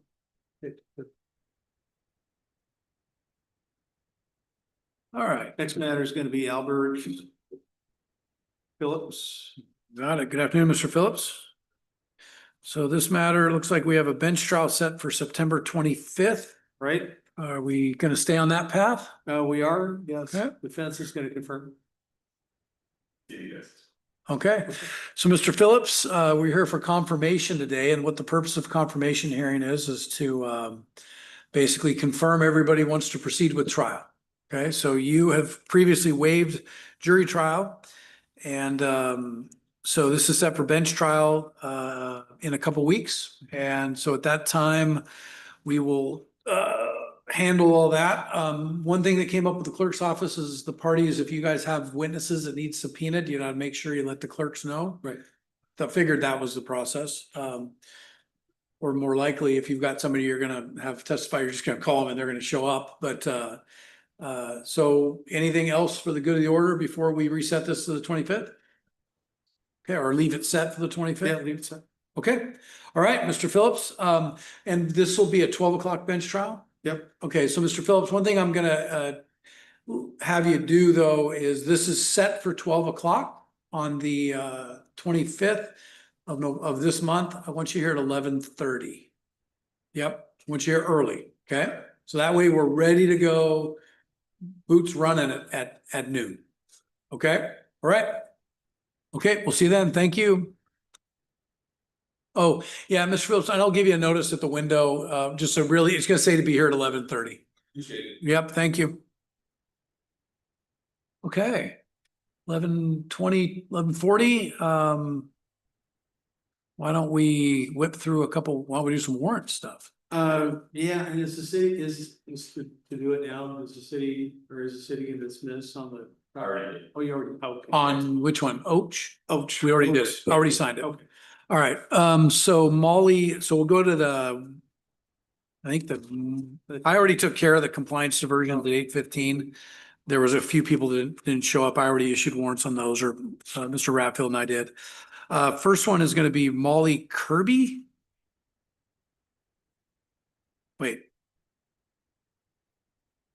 What calendar is that? Which one are you on? That's 9:45. Oh, we- Yeah, Molly Kirby. No show, right? She didn't show, right? Yes. Okay. Warrant will remain in effect. How much was it? 5,000 or something? Okay. $1,000. Sean Ray Bauman. Number 4 and 5 and 6 on the warrant quash 9:45, no show. It's for the record 11:42. Leave the warrants in place for that one. How do they get on the warrant quash calendar? Do they come in? Do they call? They.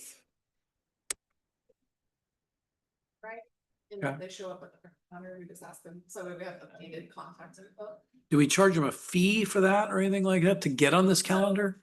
Not to get on the calendar, but their warrants stay active. Okay. If we do want to quash their warrant, we do have a watch fee. Okay, got it. All right, thank you.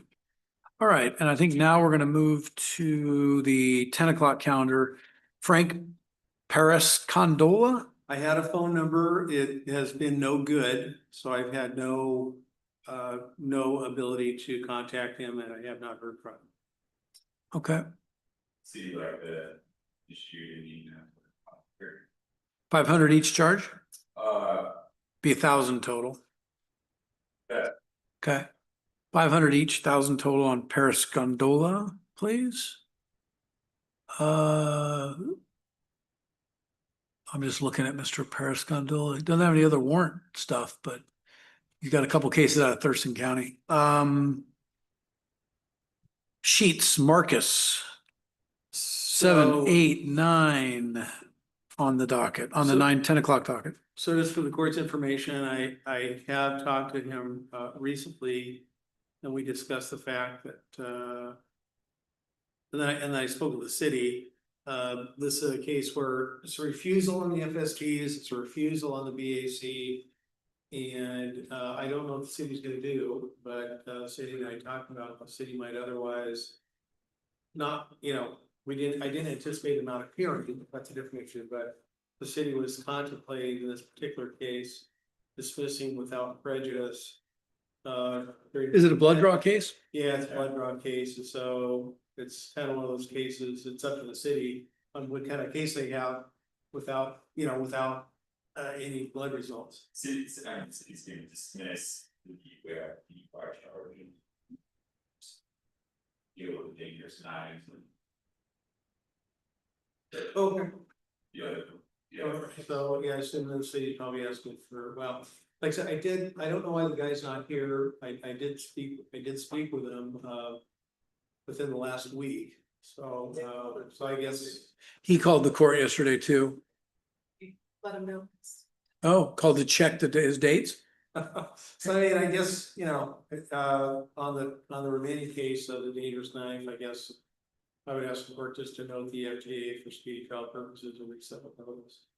Based on my recent contact. City's actually okay with that. It's Okay. also supposed to be here at 2:30 for a tow hearing. We wanna wait till. We could wait and see, maybe he's, mixing up the. There's a note on your desk about this. Oh, oh, well, there's a note. Oh, thank you. There's a note from Mark Sweet. He called and he says he can't find a ride. So, And he's supposed to be for the towing hearing too? Well, maybe it'll resolve that towing hearing. So note is non-appearance. Are you gonna dismiss without prejudice on the Yes. DUI? Okay, so I'll sign an order dismissing the DUI without prejudice, and we will note his non-appearance based on the fact that he made good faith efforts to get a hold of everybody. And we'll reset it 30 days. okay. Or do we want to set it 2 weeks? Probably just in case he doesn't come this afternoon. Okay. It last one. Okay. And then on the 10 a.m. docket, last but not least, Ryan Young. Well, I've got a note that says transferred to Department of Corrections. He was actually being held on for just well. Hmm. They, Was he released to DOC though? so he had a DOC charge and he was being held on 10,000 after bail for us, and they did not contact us about our hold before taking him. DOC took him? Well, I'm okay with that though, because now we're not paying for him. Well, yeah, Yeah. that's true. Okay, so DOC has him. Yes, but we just don't know how long or anything. Okay. Typically, they call us to have us release our hold and do all that, but the jail had put on her roster that person was already. Okay, so Ryan Andrew Young, it's a driving with suspended license, 2nd degree. He is apparently in the custody of DOC. I mean, I'm just trying to pull up his DCH, but it's slow.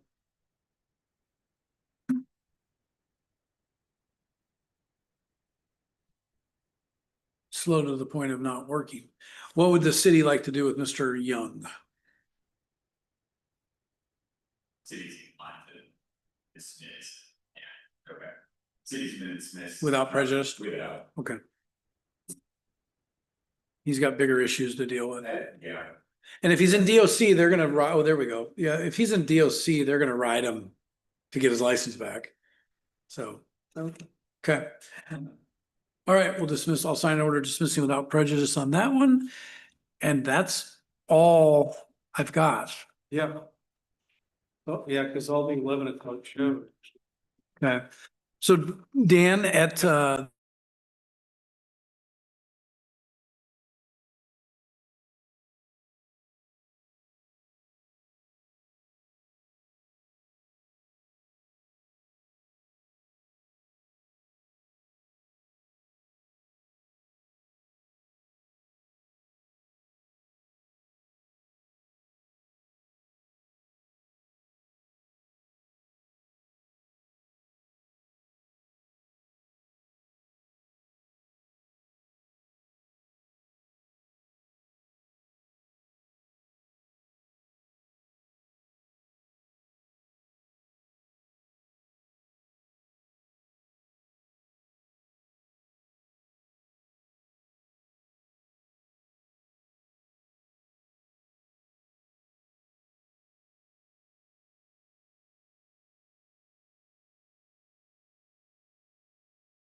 All right. Who we got? Yes, Jose, Daniel Paz Crescencio. Here's a copy of my notice of appearance. Daniel, would you come forward? Your Honor, Daniel. Now let the interpreter catch up here. Sit down. Good afternoon. Are you, we have your certification on record, I assume. Okay, let me, what's the last name again of this defendant? Yes, it is Paz Crescencio. Oh, got it. Okay. Good. Let me grab the file. Conditions of release have previously been set.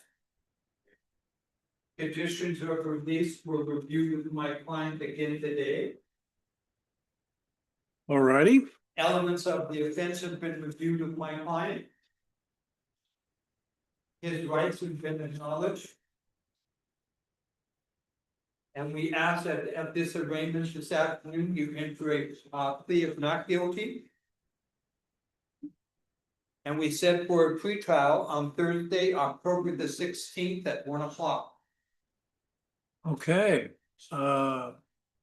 Thank you for that. Mr. Ratfield, any, or I guess, let me start with this. Good afternoon, Mr. Paz Crescencio. This is cause number 5A07-00147. Mr. Paz Crescencio is represented by counsel, assisted with with this process by an interpreter.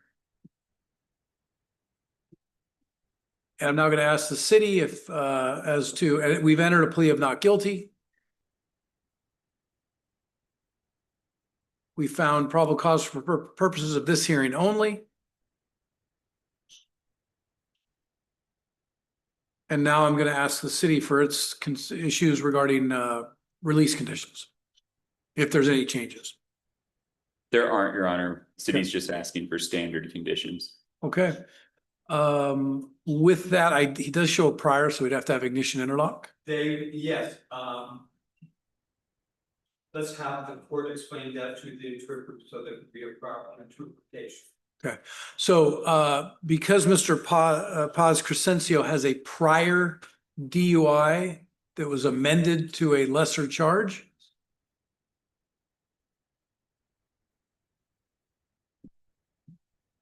And that was back in, I think. Olympia, Washington in 2023. Yeah, so a few years ago. Reduced to vacancy.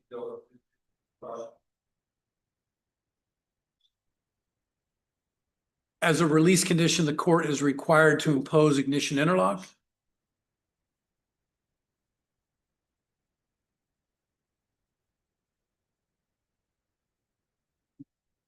So Mr. Paz Crescencio will have to have an ignition interlock installed in any vehicle he operates within 5 days of this order. And the other conditions are contained in this order that he can go over with the interpreter. Okay.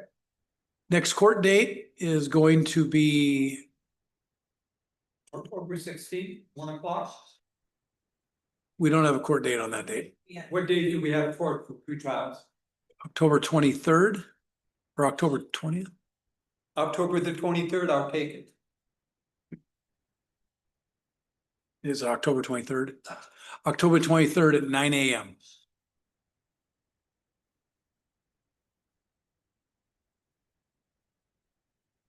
Let's go ahead, Judge, and let's move that to, Madam Clerk, how are we looking for the 30th of October? Do you have court that day? You don't? How about on the, Tuesday, November the 4th? I mean, Thursday, November the 6th? We do have that. You do have court? And is that at 9 o'clock in the morning? I'll take that. Okay, so the next court date will be November 6th at 9 a.m. And all of these conditions and all the court dates will be in this order that he'll get a copy of. Okay. I think that covers everything. I will sign this order and Mr.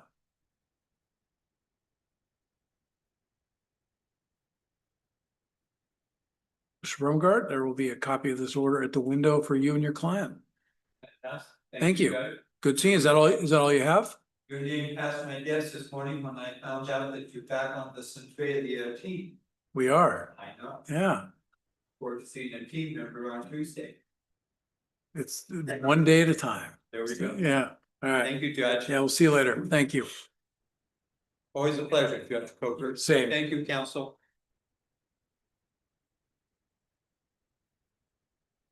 All right. And we have a couple other interpreter matters. Mr. Havercode, do we have a Revalo Placencia? I have that as an interpreter matter.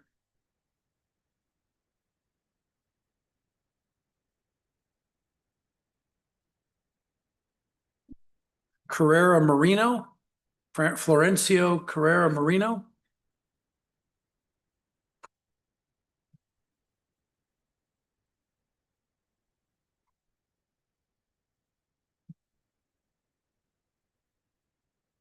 So this is for City of Yelm versus Florencia Carrera Marino.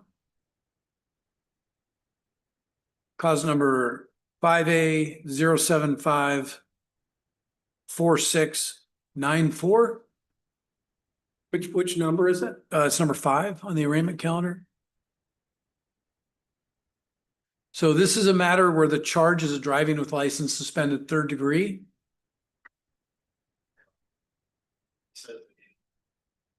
Oh, great. Oh, okay. All right. So I'll deal with this. Okay. So this is a driving with license suspended 3rd degree. In these particular cases, the city has a standing motion to amend the charge from a criminal case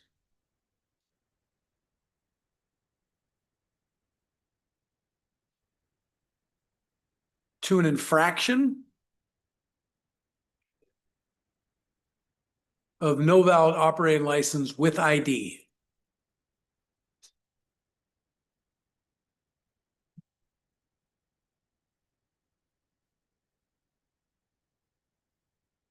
And the city would recommend a $150 fine.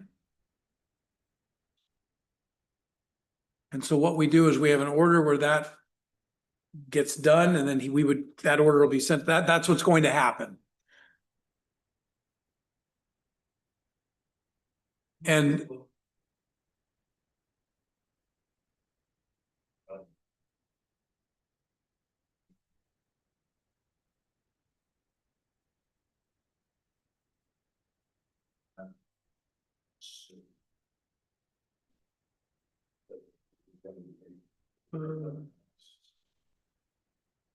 let me take a look at something.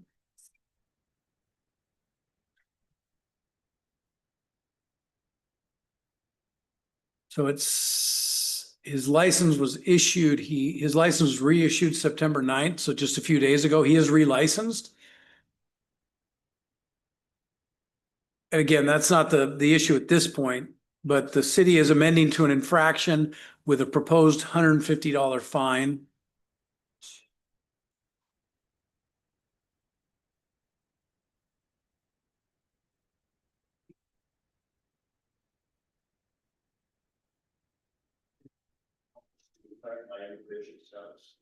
And it's a civil infraction, so I can't give him any advice on immigration status. But it's not a criminal case.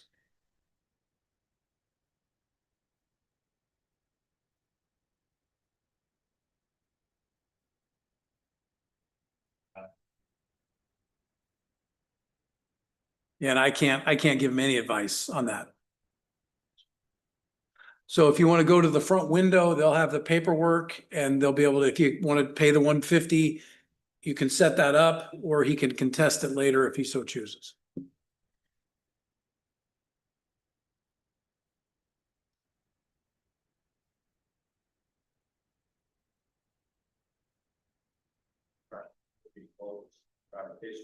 It would be closed upon payment of the 150. Okay, so go to that window and they'll help you out there.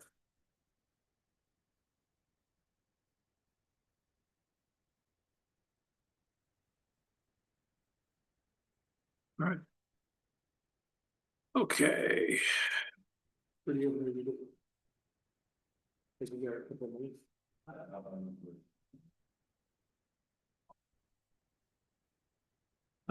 Do we have Jose Marino de Jesus?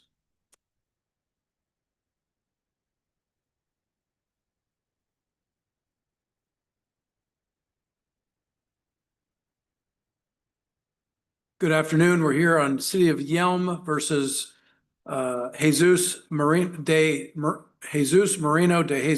Jose Marino de Jesus. Cause number 5A0627932. Charges open liquor in a public place and disorderly conduct. And Mr. Disorderly conduct.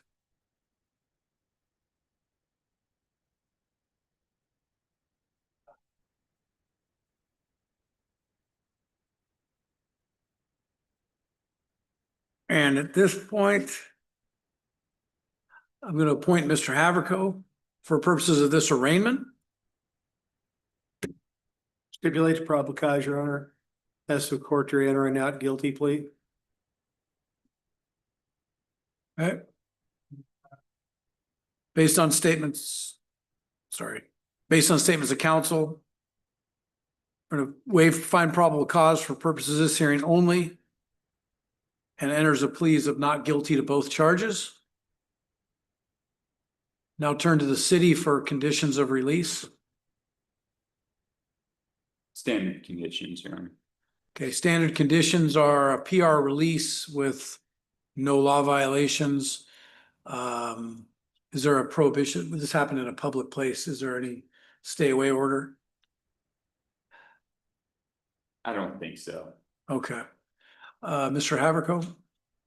Nothing yet. Okay, any comments on the economic status of Mr. Marino in terms of his ability to comply or be eligible for court appointed counsel?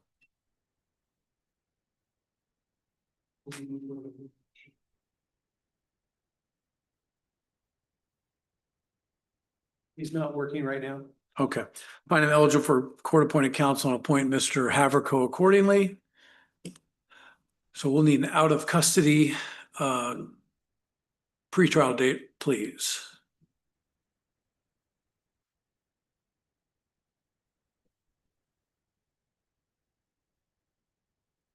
Next court date will be November 6th.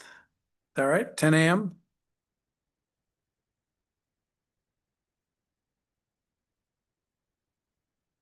And you'll be given contact information for Mr. Haverco. I'll make sure Mr. Haverco gets contact information for you. And we'll see you back here on November 6th at 10 a.m.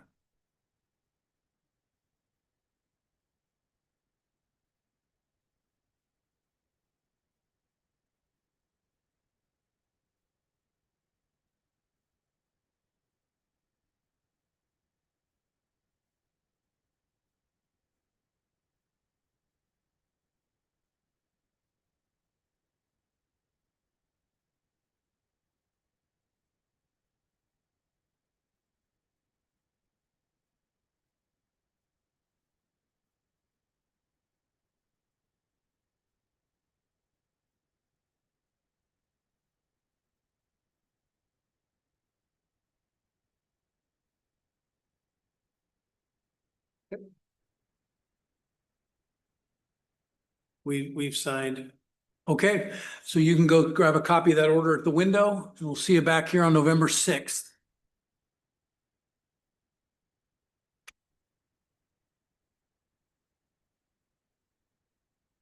Thank you. Thank you. Also another, if we Looks like, there's one more. We've got, I called Aravalo Placencia. Aravalo Placencia. Number 31. And no response. There's another one too. Number 6. Go ahead and call it. Serenio Correcto Hernandez. Okay. The DUI.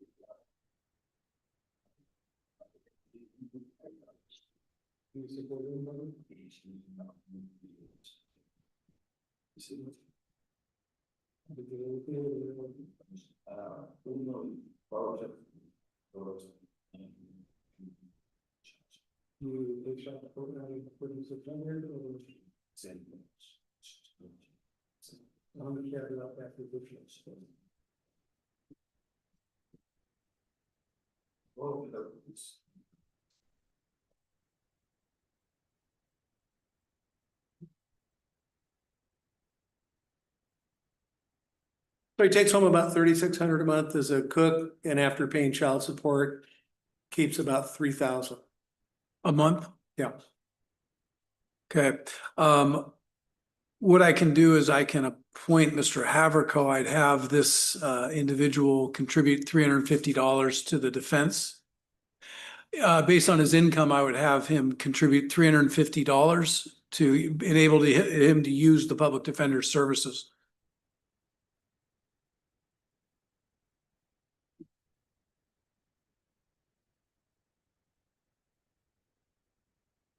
And if the court's appointed me, then would stipulate to probable cause, ask the court to enter not guilty plea. Okay. So Mr. Corrento Hernandez, we found probable cause for purposes of this hearing only, entered a plea of not guilty on your behalf. Is Mr. Is it Sorrento or Corrento?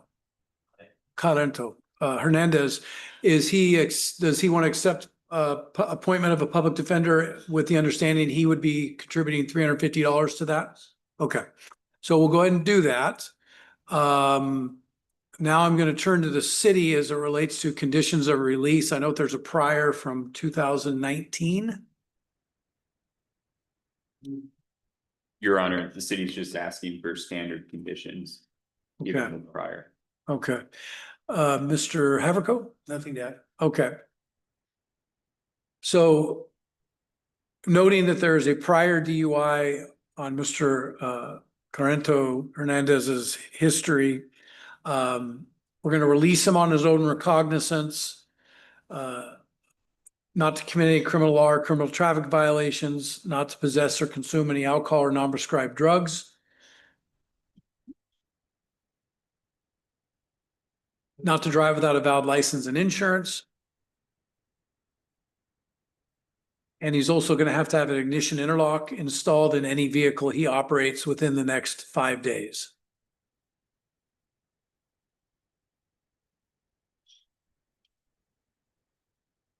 Any questions about those conditions?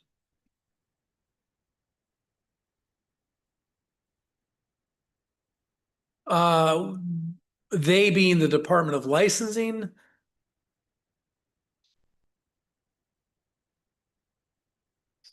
I can't say definitively yes or no. I can't give you advice or legal advice. That's something that he might want to discuss with Mr. Haverco at a later time.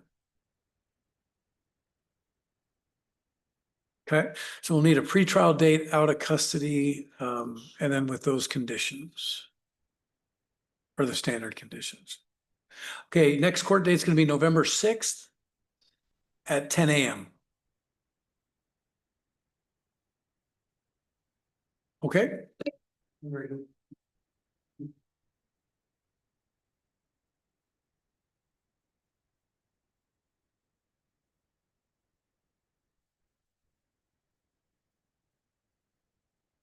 All right, I'll sign this order.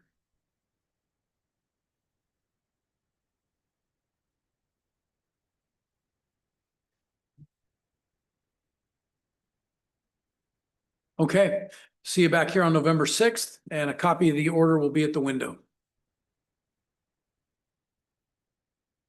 I didn't look. Did you see, you put the 350 in that? He's a, or for the clerk, the notes, he's a contributor. Okay. Yes.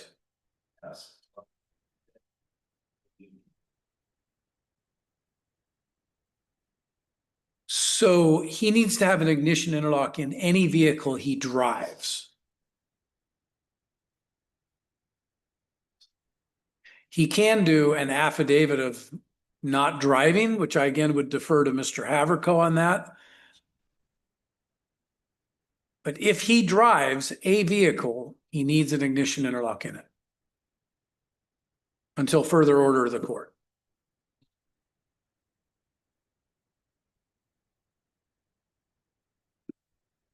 Okay, that's all for today.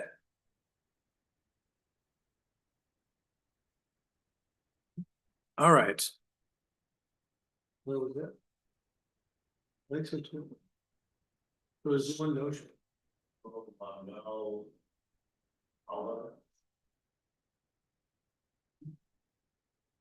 What number is that one on the duff? Oh. 24?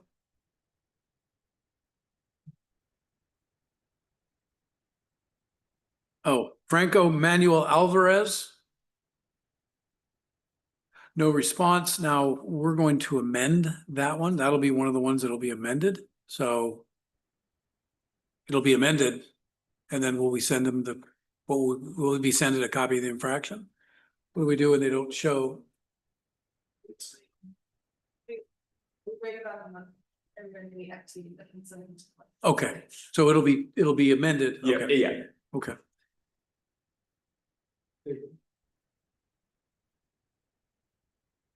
And then there was one other one that we had a no show. I called it a couple times.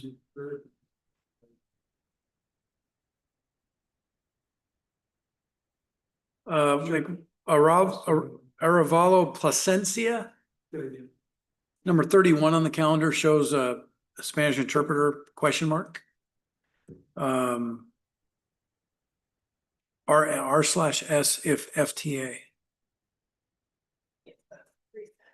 Oh. Okay.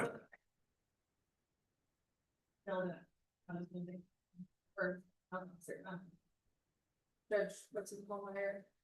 If they were to speak, you have a hard time talking to them, speaking with them. Okay. To the language barrier. Okay. All right. So the number 31 on the docket is a no-show. It's a question mark Spanish interpreter.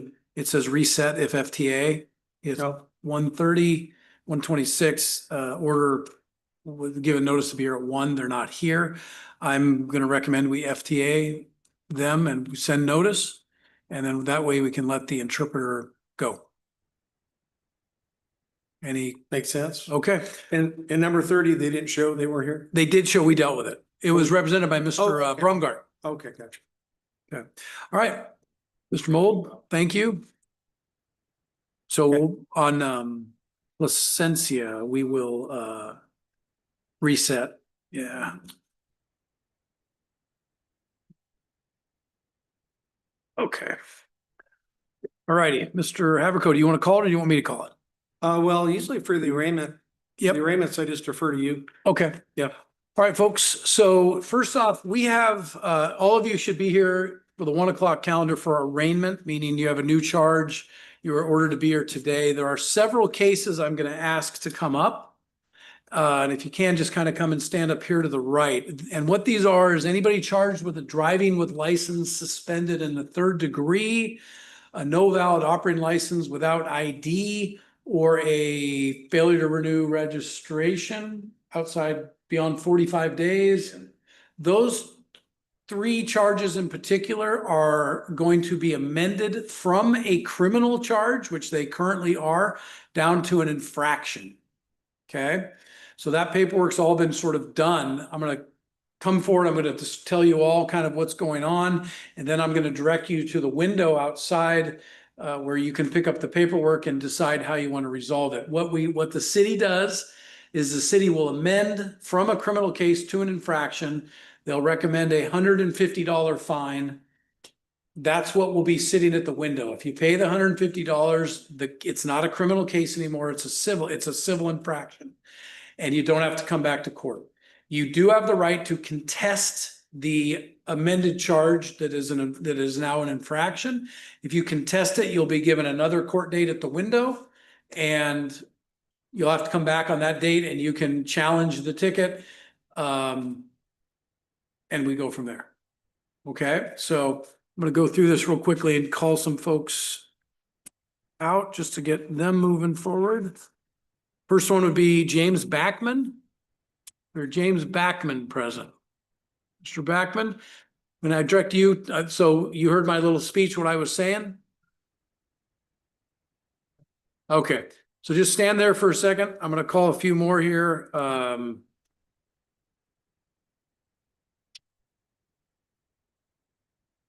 Leanne Hetzer. Brandon Hine, Hine. It's going to stand next door on this side. Lamboni Loku. Come stand over here. The city might not be amending on Hine.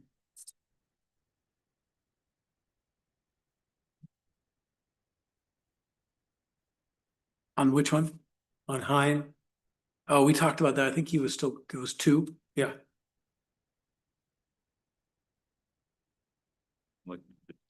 Yeah, number 16 on, Mr. Hine. Hine is 16 and 17. Yeah, no, we can hold off on amending that one. Okay, Yeah. Mr. Hine, go have a seat, sorry.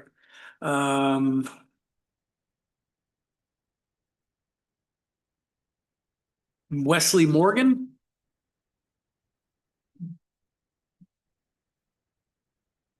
Kane Richard. Amy Ruckner.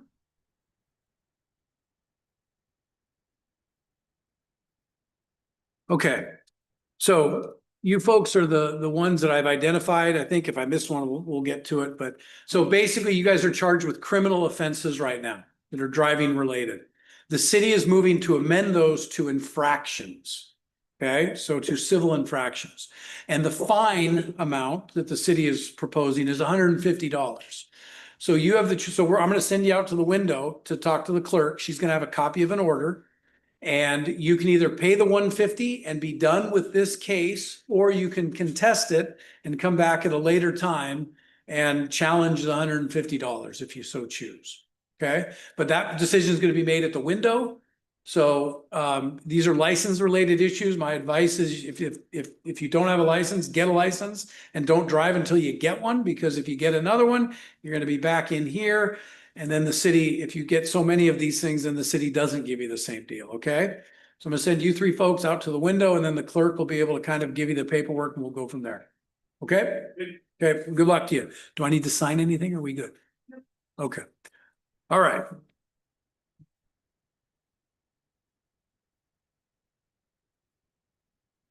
Stephanie Amel. How do I pronounce it? Amel? All right. This is Stephanie Amel, cause number 580627933, charges theft third on for arraignment. Mr. Haverco, for arraignment purposes. Turn it over to you. Stipulate to probable cause.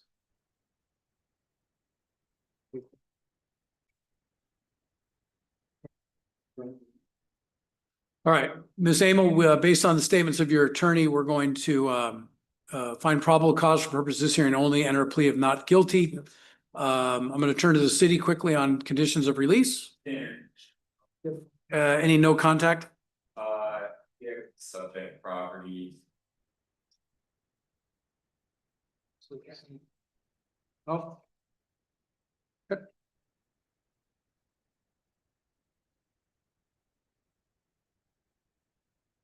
It is the Walmart. Okay.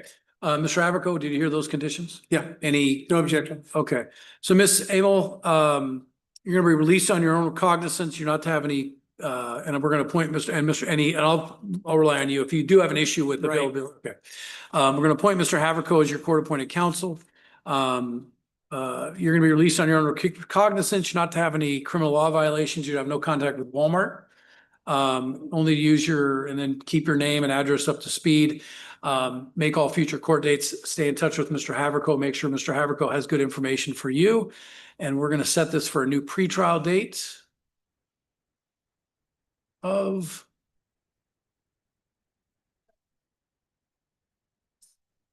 it'll be November 6th at 11 a.m. Okay?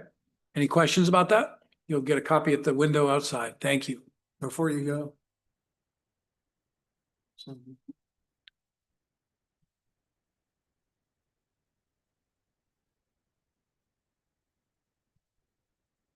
All right, I'll sign that order. After Mr. Haverco, there we go.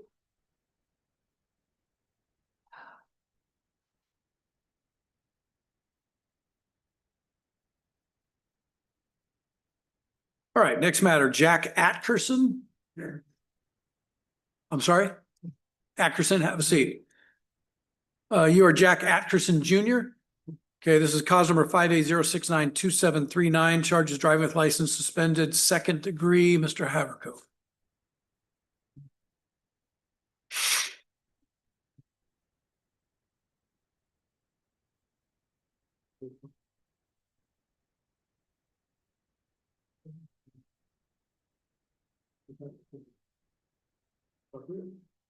So he takes home between about 3,000 and 5,000 a month, $30 an hour, working as a carpenter.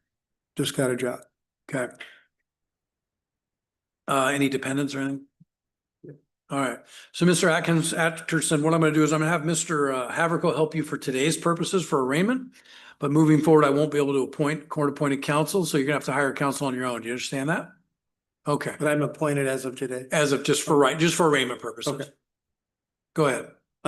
Stipulate probable cause, ask the court to enter not guilty plea. Okay. Mr. Atkerson, we're gonna find probable cause purposes hearing only, enter a plea of not guilty. Turn to the city in terms of conditions of release. Okay, Mr. Haverco? No objections. All right. Mr. Atkerson, I'm looking at your criminal history. You have 5 active warrants. Are you aware of that? Well, you got a warrant out of Grays Harbor, District Court 1. You have a couple out of there, 3 out of there, 4 out of there, and then a warrant out of Oakville. What's that? Can I get rid of this? Because I know nothing about that. Mr. Haverco, I can't hear what he's saying. Sorry. Get rid of that? It was just an open report yesterday. Well, let me double check. Let me update this really quickly and see maybe things have changed. Hold on. Is this printouts from a couple days ago? What's your phone number? Is it 720?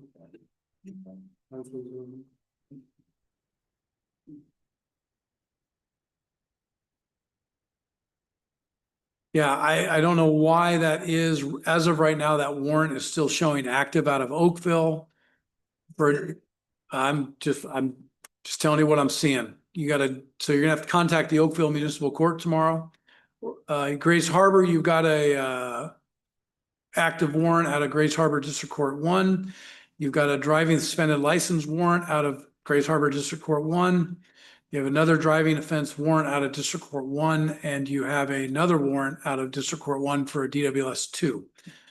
So I want to make it really clear, Mr. Atkerson, you're going to be released on your own recognizance from these charges. If you get any new charges while these are pending, I want you, number one, and on the order, I want to get these warrants quashed. So get that taken care of. If you get any violations while you're on your conditions of release here, you'll leave me no choice but to take you into custody for this, which would be dumb for a licensing thing. But again, you've got so many things that are going on here. You've got to get figured out how to either get your license back or figure out a way not to drive. Again, I'm just call Oakville tomorrow. Okay. All right. So we'll sign an order with those effects. You're to get the warrants quashed, no driving whatsoever without a valid license and insurance. Not gonna appoint Mr. Haverco. You're gonna be, do you think you're gonna be able to hire your own counsel? Okay, so we're gonna put you on for November 6th at 9 a.m. You're gonna get a copy of this order out at the window. And you're gonna want your attorney, whoever you decide to hire, get a hold of the city prosecutor sooner than later so that we can get this case moving forward, okay? All right, I'll sign the order, and Mr. Atkerson, it'll be a copy at the window. And then call those courts and find out what's going on, because I don't know. Okay. Okay, I've signed the order. You can grab a copy at the window. Good luck to you. We'll see you back here on November 6th. James Backman. I think we already dealt with that one. That was one of the individuals we let go. Fawn Carissa Sue Bouton. Come back to that one.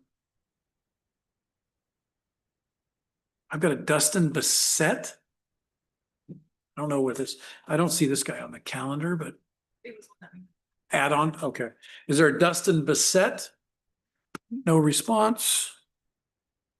Fawn Bouton, no response. Brenda Christensen. Oh, she's on Zoom. All right. So Mr. Haverco, we have Brenda Christensen. She called in and requested to be on Zoom. Okay. She's up in Seattle, so we're going to pull her on right now. Charges theft, third, and use of drug paraphernalia.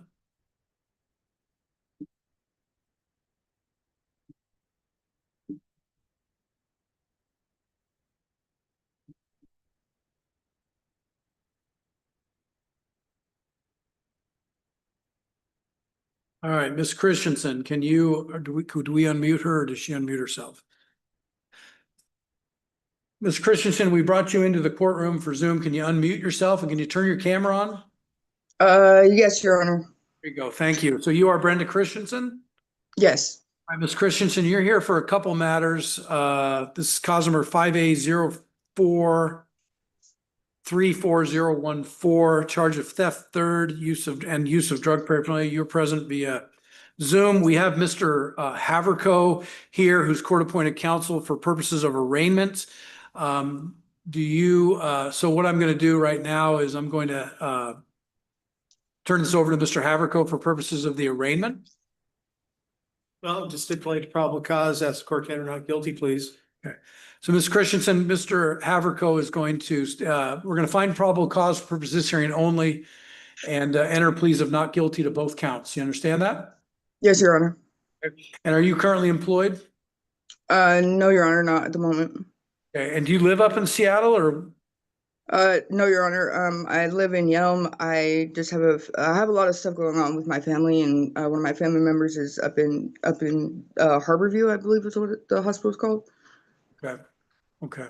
So I've been up here for a couple of days and visiting them as they're getting ready to also pass on. Okay. All right. So I'm going to turn over to the city as it relates to conditions of release. Your Honor, the city's just asking for standard conditions and that Mr. Christensen does not return to the Walmart during the pendency of this action. Okay. Mr. Haverco? Nothing to add. Okay.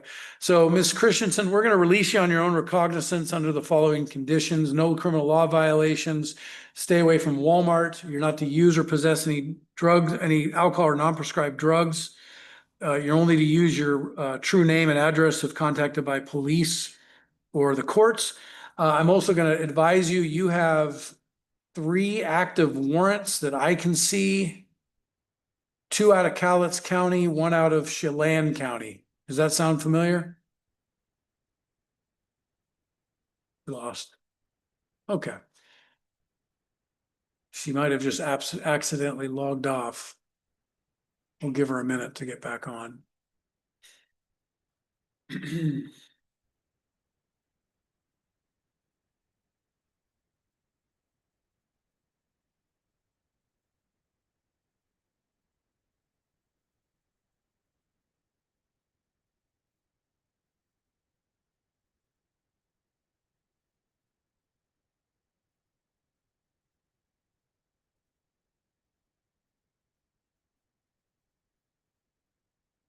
No sign of her yet.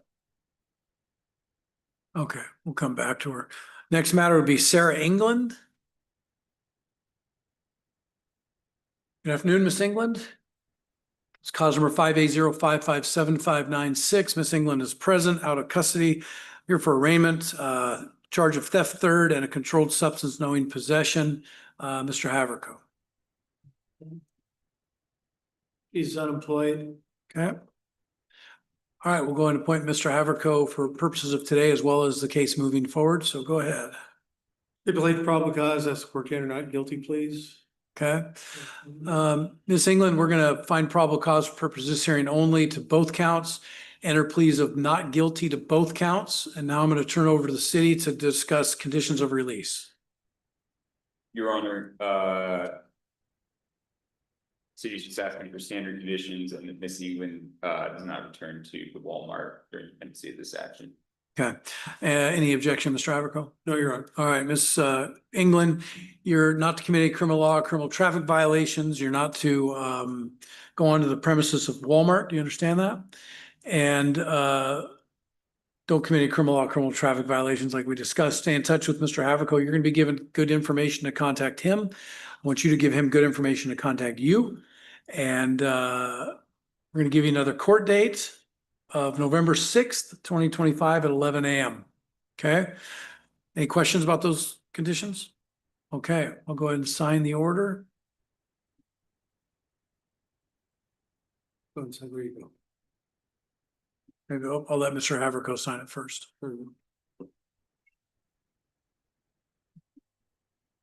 Yeah, so you're free to go. Just go see the clerk before you take off.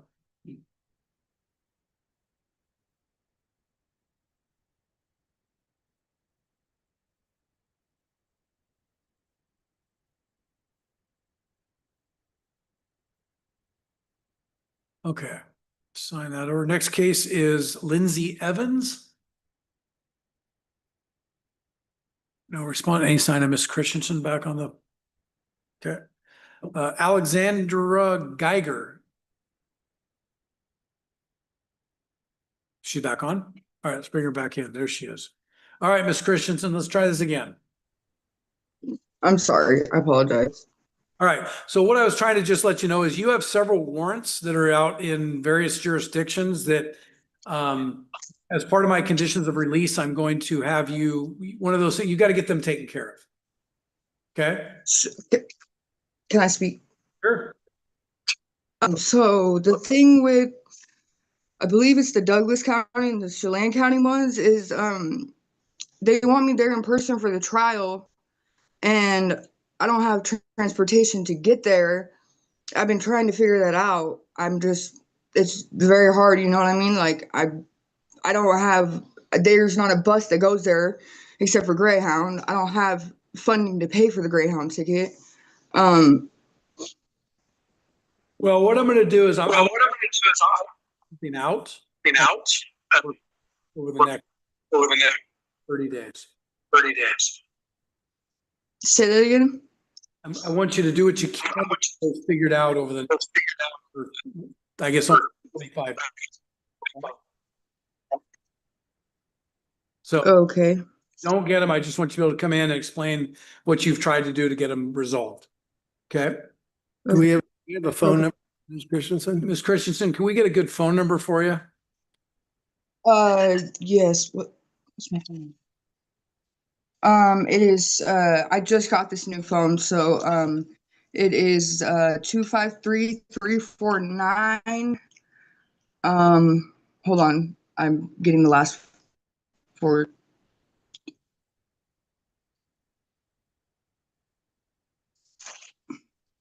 253-349-3634.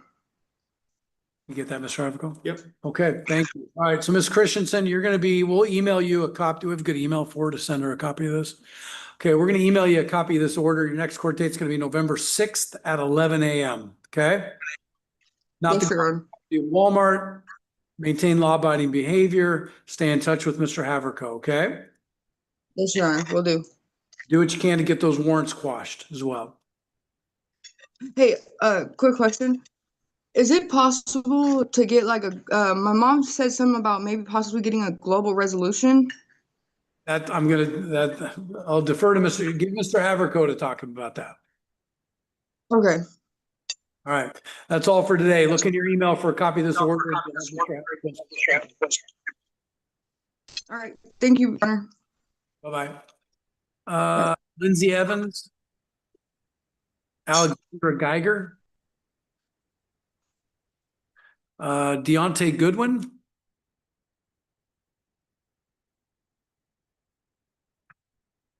Good afternoon, Mr. Goodwin.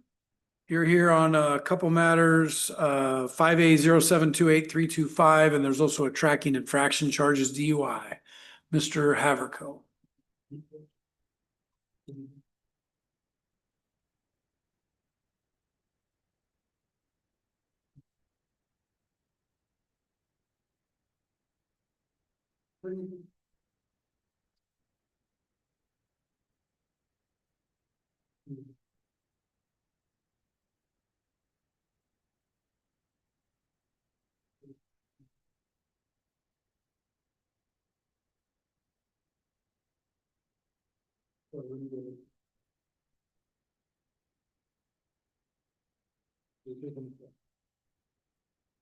It takes home about 5,000. As a roommate who works and just three animals. Okay. No dependents. Yeah, I wouldn't qualify for public defender. We'll appoint Mr. Haverco for today or purposes, but moving forward, you'll have to hire your own lawyer. Okay. All right, Mr. Haverco. Stipulate the probable cause as court to enter not guilty plea. Okay, thank you. So, Mr. Goodwin, what we're doing is charge of DUI. We're going to find probable cause for purposes of this hearing only and enter a plea of not guilty. I'm now going to turn to the city in terms of conditions of release. It looks like this is a first offense. Standard. Okay, standard conditions are going to be no criminal law violations, no driving without valid license and proof of insurance, no driving or being in physical control with any alcohol on board, have no alcohol related infractions, and do not refuse a blood or an alcohol or drug test upon request of the court, probation, or treatment providers. You're also not to refuse to submit to a breath test, and you're not to use or possess any alcohol, non-prescribed drugs, cannabis, or drug paraphernalia while this case is pending. Do you understand that? Okay. So and then we'll have the speeding infraction will track with this. So what we're going to do is set this on for a pretrial. You're going to have to get a private counsel hired. As soon as you get them hired, have them contact the court. They'll get copies of this date and all those sorts of things. So the next court date for purposes of today is going to be November 6th at 9 a.m. And you'll get a copy of this order at the window, okay? Any questions for Mr. Haverco? Okay. All right. Good luck to you, and get a hold of an attorney to help you out with this sooner than later. Okay. That is all. Good luck to you. Shalico Green. Good afternoon. So Mr. Green has, I'll turn to the city on this. He's got a DWS third. Oh, well, okay. So this is Shalico Green, 5A07699983. Charge of driving license suspended third with an operating motor vehicle without ignition interlock. Mr. Haverco. City's not me. Right. Mr. Haverco.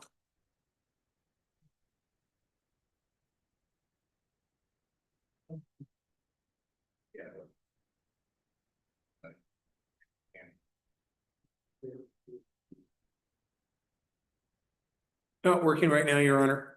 Okay. All right. I'll appoint Mr. Haverco for today's purposes and moving forward. Mr. Haverco, go ahead. Stipulate the probable cause as court to enter not guilty pleas. Okay.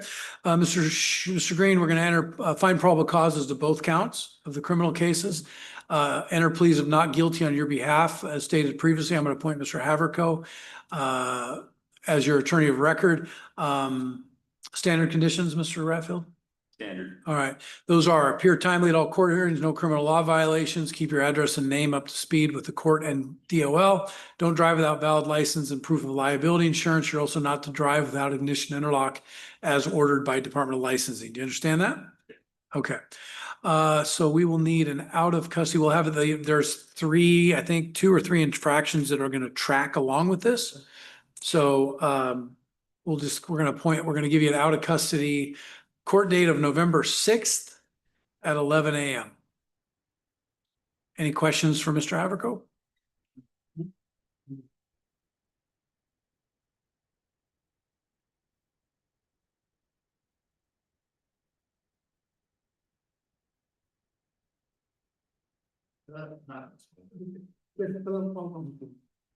And what I've been kind of saying, I don't say it every time, I'm hoping people sort of get it through osmosis sometimes, but get a hold of them. If you have, stay in touch with them, work this case out so we're ready to go on the 6th. Okay? Okay. Copy the order at the window. Good luck to you. Don't drive without license and ignition interlock. Okay. All right. Leanne Hetzer. Leanne Hetzer. Brandon Hine.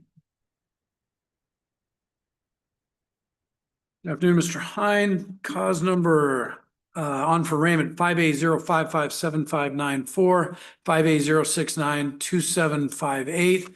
2 charges of driving with license suspended 3rd degree. Mr. Hine is present. Mr. Haverko.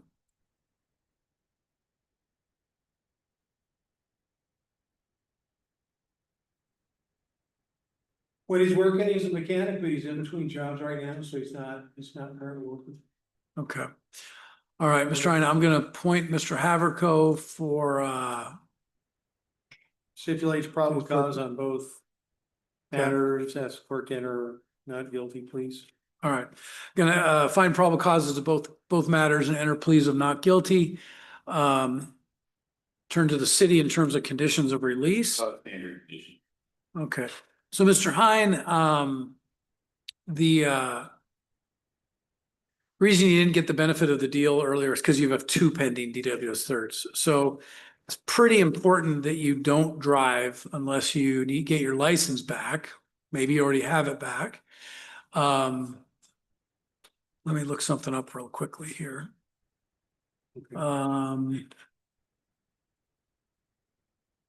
You revoke 3rd degree, according to what I'm looking at.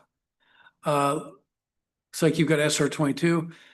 Maybe you need to pay a reissue fee of $75. And yeah, and then there's a safe driving course they might make. Call DOL. It looks, you can probably get this taken care of pretty timely. So try to do that. Stay in touch with Mr. Haverko. He'll help you out best he can. And you're going to be, again, released on your own recognizance, standard conditions. Next court date's going to be November 6th at 10 a.m. Be in touch with Mr. Haverko. If you get your license back, call him and say, hey, I got my license back. He'll be like, that's fantastic. And then we'll get the case moving forward. Okay. Main thing is do not commit any criminal law or criminal traffic violations. Don't drive without valid license and insurance. Yeah, just go see the clerk before you go. Okay. All right. Good luck, Mr. Ryan. All right. How about Jamie Howes? Am I pronouncing that correctly? All right. All right, Ms. Howes, cause number 5A0642371, charges theft 3rd degree. Ms. Howes is present. Mr. Haverko. She's not working, Your Honor. Okay. Point you for today's purposes and moving forward. Go ahead. Stipulate the probable cause as the court can or not guilty, please. All right, Ms. Howes, we're going to find probable cause for purposes of this hearing only the charge of theft 3rd degree. And going to enter a plea of not guilty on your behalf. I'm now going to turn to the city in terms of conditions of release. Your Honor, it's also charged for criminal trespass. There's 2 charges, so theft 3rd and criminal trespass 1st degree. So not guilty, find probable cause for both of those and enter pleas of not guilty to both. Now I'll turn to the city in terms of conditions of release. Standard conditions, Your Honor, said we criminal trespass already takes care of the city's typical ask that. Is it a Walmart case? I think so. Okay. Mr. Haverko, any? Nothing yet. All right. So Ms. House, so you have 2 charges here because you've already been prohibited from going to Walmart. And then allegedly you were back at Walmart. That Wouldn't make any sense. So I'm just telling you, so the conditions on this order are you're not to go to Walmart, comply with all conditions, no law violations, stay out of trouble, be in contact with Mr. Haverko, make sure he's got a good number for you. If you haven't heard from him, call him. Okay. I'm going to give you another court date. It's going to be November 6th at 11 a.m. And we'll see you back here on that date, and hopefully we can get the case resolved at that time.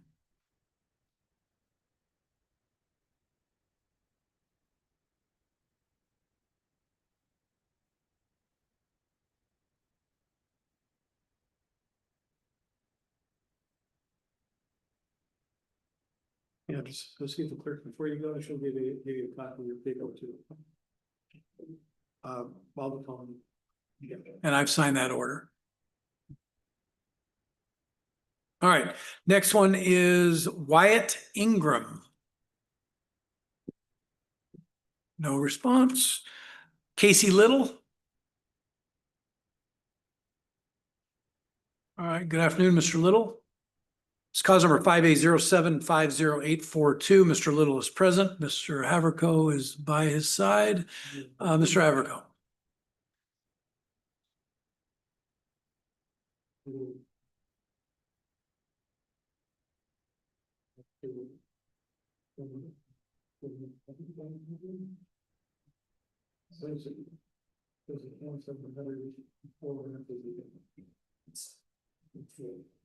It's about $2,700 a month in disability, no tax on it, but then from out of that, he pays child support.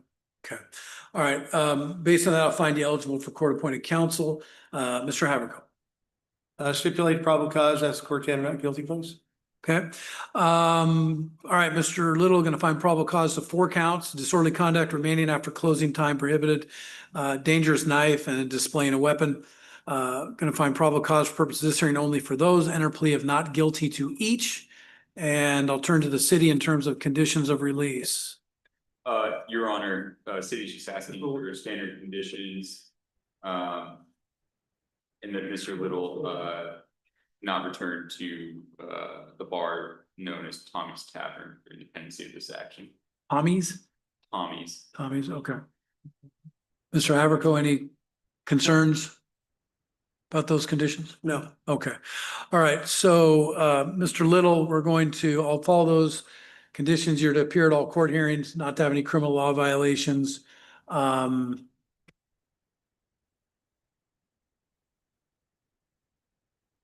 Displaying any prohibition about weapon, I mean, not, okay, all right. Keep your address and name and everything up to date with the court and DOL. Stay out of Tommy's Tavern while this is pending, please. And I don't know if they've 80/60 or not, but. Okay, well, that's good. I understand. I appreciate that, but just for now, stay out of Tommy's Tavern. And just be prudent while this is pending, okay? Next court date is going to be November 6th. I've appointed Mr. Haverco, so you'll be given his information. Sounds like you guys just swapped information. Next court date is November 6th at 10 a.m. See you then. We'll give a copy of this order at the front.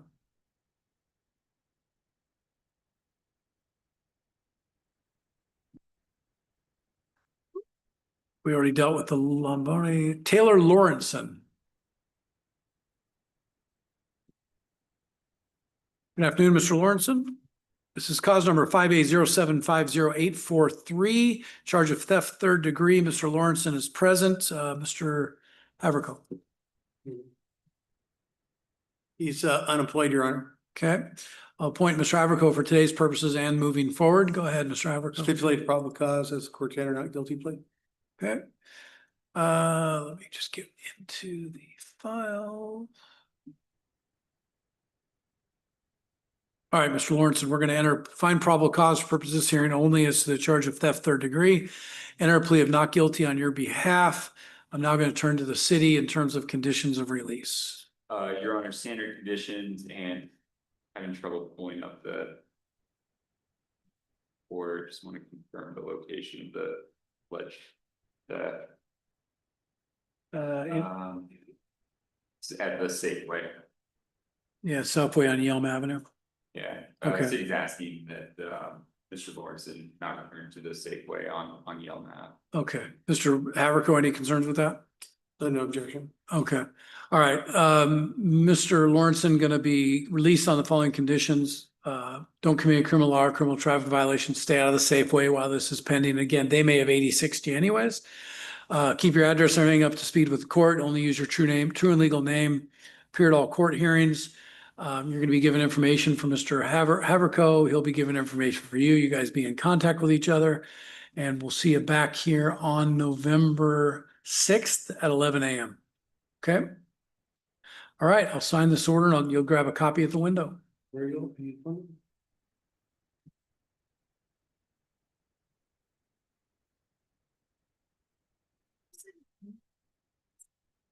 Okay. Next case is gonna be Isaiah Liu. Asia, all right, Asia, come on and have a seat. Is it Lou, pronounced Lou? Okay. Have a seat, and I need to sign one order here on somebody else. 2 seconds. You said the England one?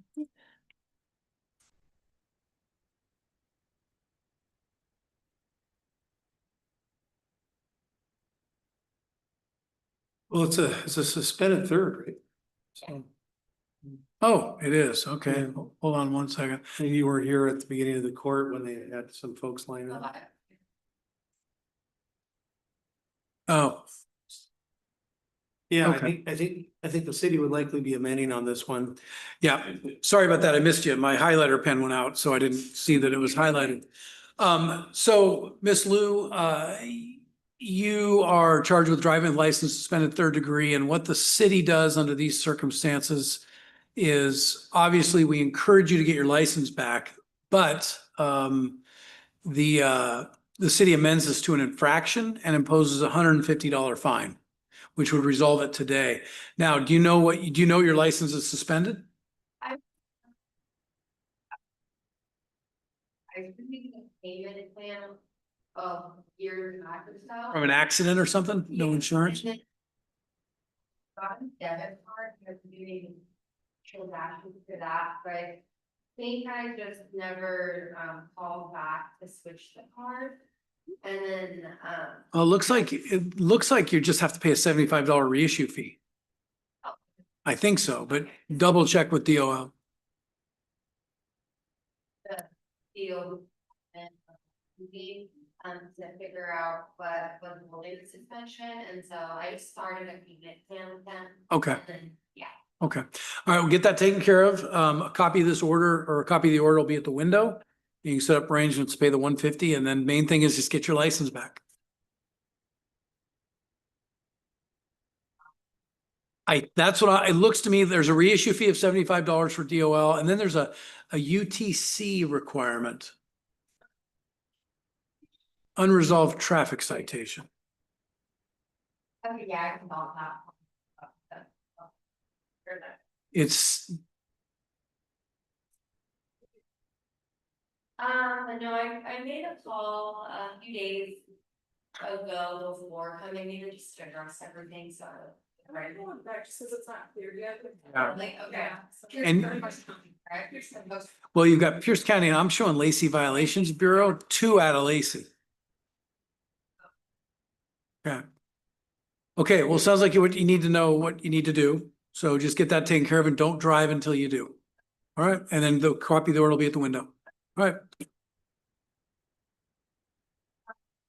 So once I pay that $150 fee, I have to contact the Department of Licensing to make sure I get my license back. well, no, you can not contact the Department of Licensing to keep driving around without a license. Oh, yeah.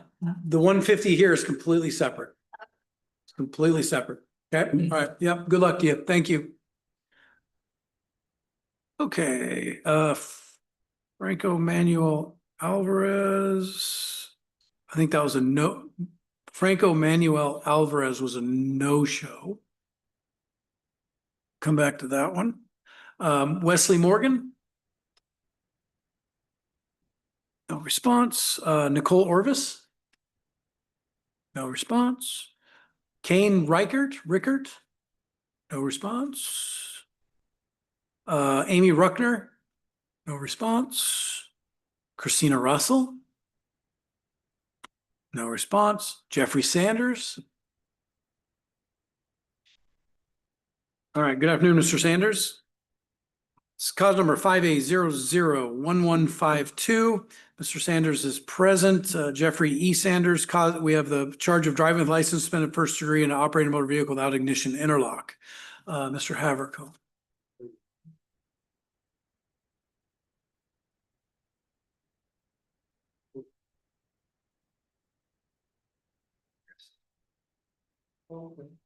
He's currently not working at the Okay. moment.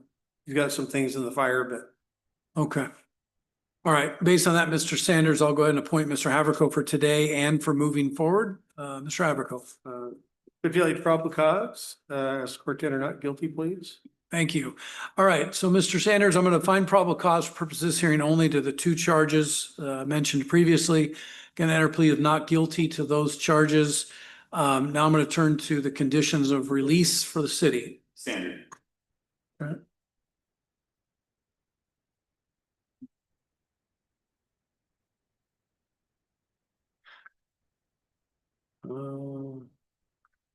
All right, Mr. Haverko, any concerns? Nothing to add. Okay. Mr. Sanders, your driving record's terrible, as I think you know. So I'm going to release you on your own recognizance. But you've got, what do you got something pending in, what's FIM? Is that Fife? I mean, with a DUI, a DWS first, I mean, you got some big issues going on that just happened a little bit ago. So, you've been to court for that yet? Okay. All right. So I'm going to release you on your own recognizance because I don't want to screw anything up with that, but you can't drive between now and then. Okay. I mean, you're looking at some significant issues out of Fife, obviously, and significant issues out of here. So, conditions are going to be no law violations, no drive without license and insurance. Maintain law-abiding behavior, keep your address and everything up to speed. Contact, you're going to give Mr. Haverko your contact information. You've got his, and we'll see you back here on November 6th at 11 a.m. So November 6th, 11 a.m. will be your next court hearing. And then you'll get a copy of the order at the window. Okay?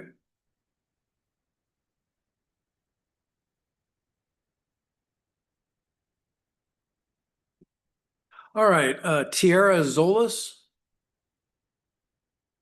Julian Walters. All right, this is Julian Ross Walters, cause number 5A05557595. Here for arraignment, charges obstructing a law enforcement officer. Mr. Walters is present with Mr. Haverko. I'll turn it over to Mr. Haverko.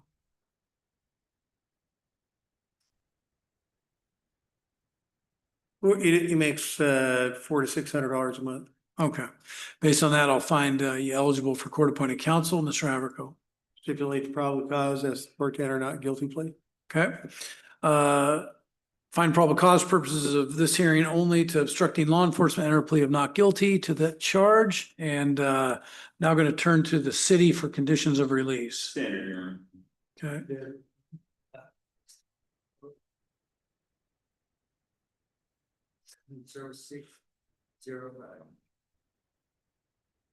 And no comment. Okay. Maybe. Don't have to come back. Person that helped me out needs to like that as soon as they can. They built out the cash from the squalor jail. Well, I don't know if, it's an obstructing law enforcement. I'll defer to the parties. I mean, we could release. What? Dan, if you want to. Well, I was thinking maybe give me 1 second. 1 second. Let me take a look at, let me just take a quick look at his,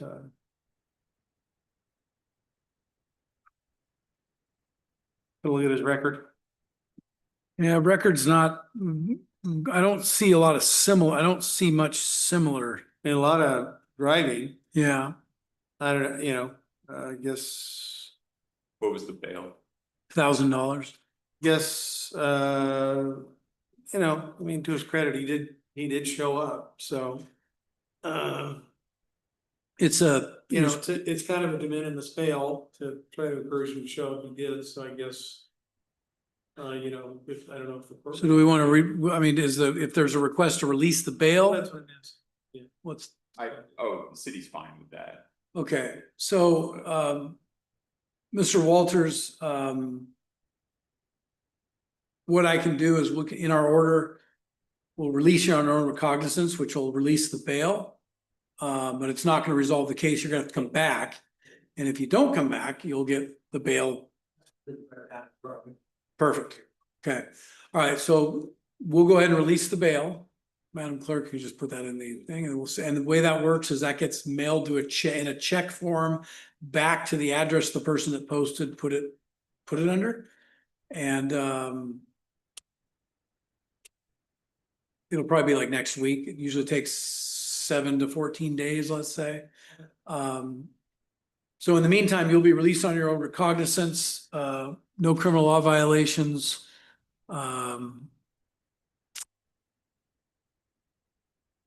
Keep everything up to speed. Next court date's gonna be November 6th at 10 a.m. Okay, and you'll have Mr. Haverco's information. He'll have yours and you guys can be in touch. Thank you, Your Honor. All right, good luck to you. All right, and we have one person in the courtroom. What's your name? I'm Christina Hopper. I'm part of the traffic. I'm part of Lavoni Lokeview, but I got a ticket too, so I was supposed to be here. Oh, okay. Okay, But car insurance. we'll deal with that in just a second.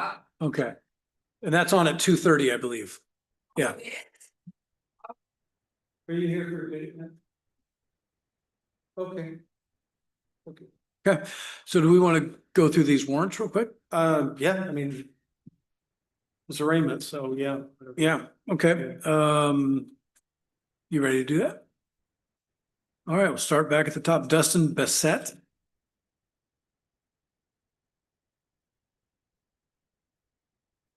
These are all 1 o'clock arraignments, I think. Oh, boy.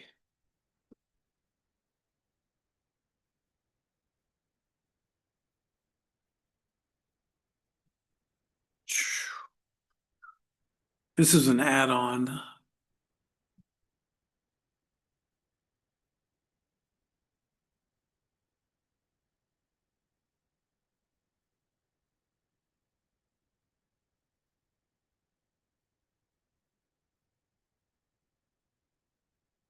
Criminal trespass, no, what do we deal? What? Theft third, back from 2021.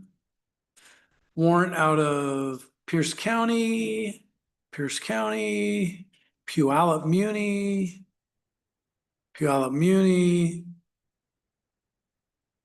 Our charges are from 2021.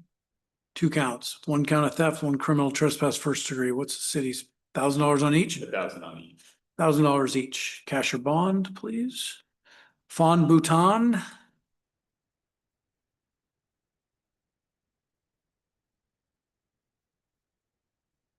Looks like controlled substance and use delivery of drug paraphernalia. Yeah, 500 each. Based on non-appearance. Lindsay Evans.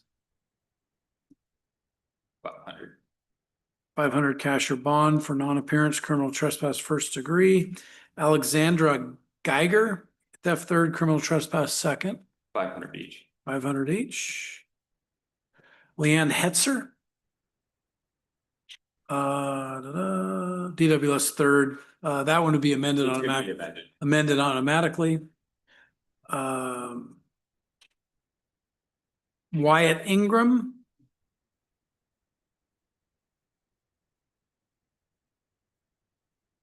Making false statement to a public, or no, I'm sorry, it's theft third in February of 2025, and since then has had 1 theft in Thurston County, Lacey, and then one issue in Olympia. 500. 500 cash or bond. Franco Manuel Alvarez, this was going to be an amended one. It is. So those will be amended. Wesley Morgan. Theft third, 500. Raymond. We had 500 each, or there's a theft and a DWS third. Oh, actually, you know what, I won't, yeah, 500 each. 500 cash or bond on each. Nicole Orvis. Theft third, criminal trespass, first degree. 500 on each count. Or 500 each charge, so 1,500 total. Kane Rickart. No valid operating license without ID, which would have been amended. So that'll be amended. Amy Ruckner was a DWS third, would have been amended. Christina Russell. Theft third, use of drug paraphernalia. No, I'm sorry. Christina Russell. Reckless burning. Let's go 1,500. 1,500 cash or bond. Tierra Zolas. Theft third, use of drug paraphernalia, controlled substance knowing possession, legend drug knowing possession, no prescription. 500 on each. And we dealt with Mr. Walters. Okay. All right, I think that deals with all the 1 o'clocks. All right. Man, why don't you come forward? Please. You said you're here for an infraction on which case? Oh, so, okay, so he's here for arraignment, and so these are gonna be, right, these.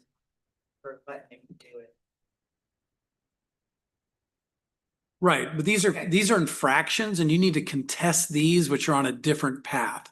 So we don't deal with these today. You have to mark contested, mitigate, or just pay. And then. I mean, you can, yeah. Okay. Okay, oh, I'm sorry, yeah, you just go to the window, if you want to pay, you just go over and say, I want to pay this. Okay, all right, yep, good luck. Yep, you too. Sorry for making you wait, but thanks for being patient. Yeah, I'm sure. Okay, and then the towing case, gentlemen, not that you guys either of you care, but it's been continued because Mr. Sheets didn't come this morning, so. That's fine. All right, so ma'am, in the back, why don't you come forward? What's your name? I couldn't hear a word you just said. Okay. What's your name first? Okay, Barbara.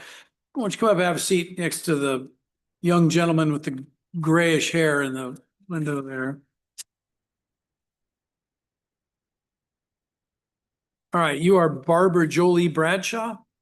You're here on a contested hearing for no valid operating license with valid ID and failure to stop at a stop sign intersection. Hold on a second. Case number 5A0152939. And you're here for a contested hearing, Ms. Bradshaw. So what that means is you're challenging the validity of the infraction. So you're not saying that you want to argue it to the sense that you want me to maybe impose less money. You're telling me that you're saying this did not happen. Is that how you want to proceed?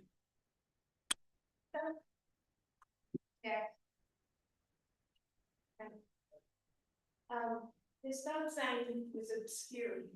You know, I shouldn't be officers and they. Where was it? Which road? Where was it? And Grove? Yep. Yeah, 103rd and Grove. And so then I got to this. I went down that street again last 2 weeks later, but it was all trimmed back. The tree and all the bushes. You have a picture of it? I do. Pre-trimmed or post-trimmed? Pre-trimmed.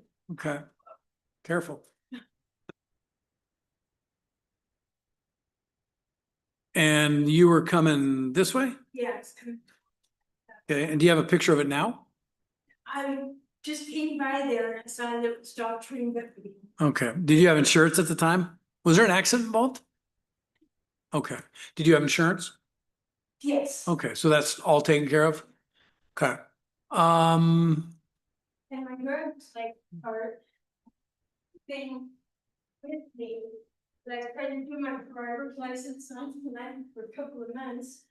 And, the officer saw my social security card and wanted to figure out the ID. Okay, but you have a driver's license. Okay, It's expired. And I was on my way to get my driver's license. I had this package with me. I was trying to do it. you haven't, and you're licensed, you've never lost your license before. Okay, go ahead and have a seat. I just. Got it. Okay. All right, Ms. Bradshaw, what I'm going to do is I'm going to dismiss the 2 infractions. Okay. I think you made a decent argument about the circumstances. You don't have any history whatsoever. I assume you've been driving a long time. Okay, Bye. good. Yeah, well, more than I needed to know, but I appreciate that. So Ms. Bradshaw, I mean, I don't want to make light of it, but I'm glad, it sounds like you had everything taken care of. Glad you had insurance so that there was, I almost ran a stop sign coming back from lunch at Bridge and Railway or something, whatever road it was. I kind of did. I forgot it. I mean, I'm not real familiar with the area, but yeah, okay. Anyways, we're going to dismiss both infractions. Okay, and you have a good rest of your day, okay? And do I do an order on that? Okay. Ms. Bradshaw, if you want to copy the order, I'll sign an order and you can pick it up at the window. You're welcome. Yeah, all right. Take care of yourself. Okay. And do we have anybody online? Okay.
Okay.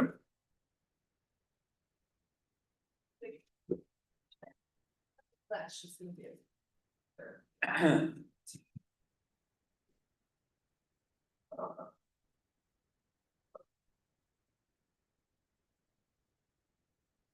Bergstrom.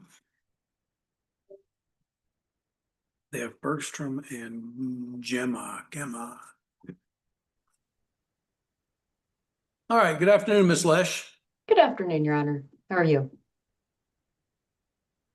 So we have two matters. You're here on Garrett Bergstrom and Janice Gemma? That is correct. I'm also covering one matter for Attorney of Record Bowden. Okay, so you get the trifecta because the other one is those are the only three on for contested hearing this afternoon.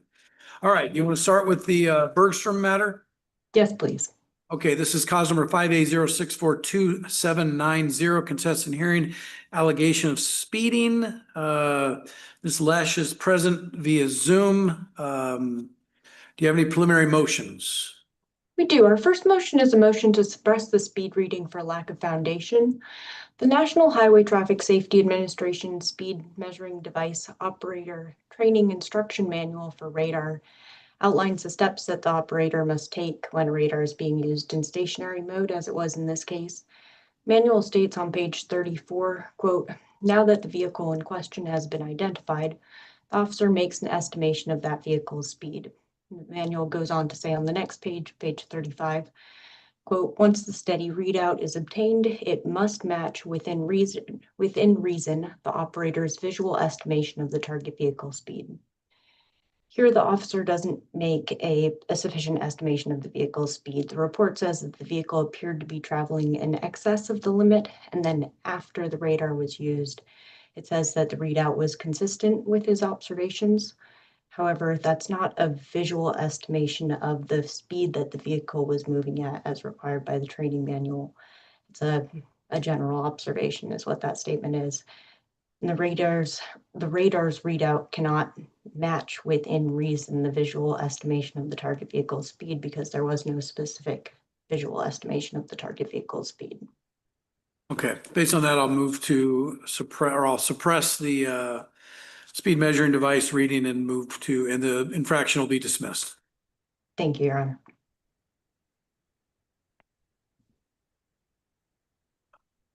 Do I need to sign an order on that?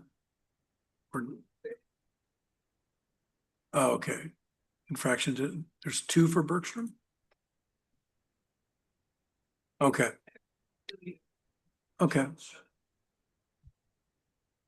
Okay, I've signed that order. Next would be, you're gonna be covering the Cleverinja matter for Ms. Bowden? I will be, yes. Okay, why don't we do that one next? This is cause number 5A0644-235. Defendant Cooper Cleverinja, allegation of speeding. Ms. Lesh present on behalf of Ms. Bowden. Ms. Lesh, any preliminary motions? Thank you. We have a very similar motion to the prior case. I'll try to summarize the argument. We have a motion to suppress the speed reading for lack of foundation. The National Highway Traffic Safety Administration Training Manual for radar states the requirements when radar is used in stationary mode. One of those requirements is a visual estimation of the target vehicle speed made prior to the radar reading.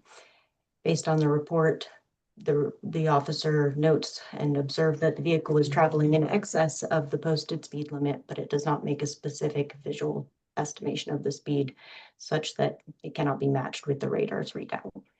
Okay, based on that, I'll suppress the speed measuring device reading and dismiss the infraction.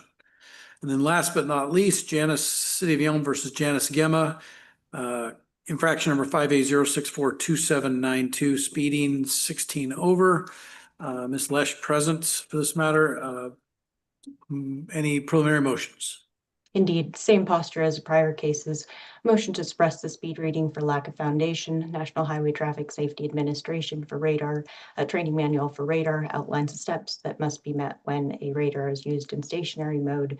There's no visual estimation of the target vehicle's speed that can match the radar's readout as required by the manual. Okay, based on that, I'll suppress the speed measuring device and this infraction will be dismissed. Thank you, Your Honor. I hope you have a good afternoon. Thank you. Take care. You as well. Yes. What's that? Orbits? I'm sorry, you're gonna have to come forward. Are you here for an infraction? You're gonna have to come forward. I can't, I'm sorry.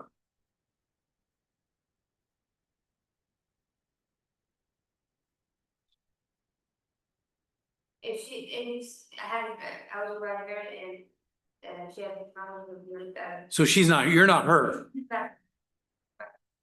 Okay, so Then they should be taken boyfriend and, you know, so that's we're all probably never get responsible to you. well, She can't drive. you said it was 26. Orvis, Nicole Orvis. Well, so we can't deal with it today because the public defender's gone and the prosecutor's gone. Once she steps in here, we can, yeah,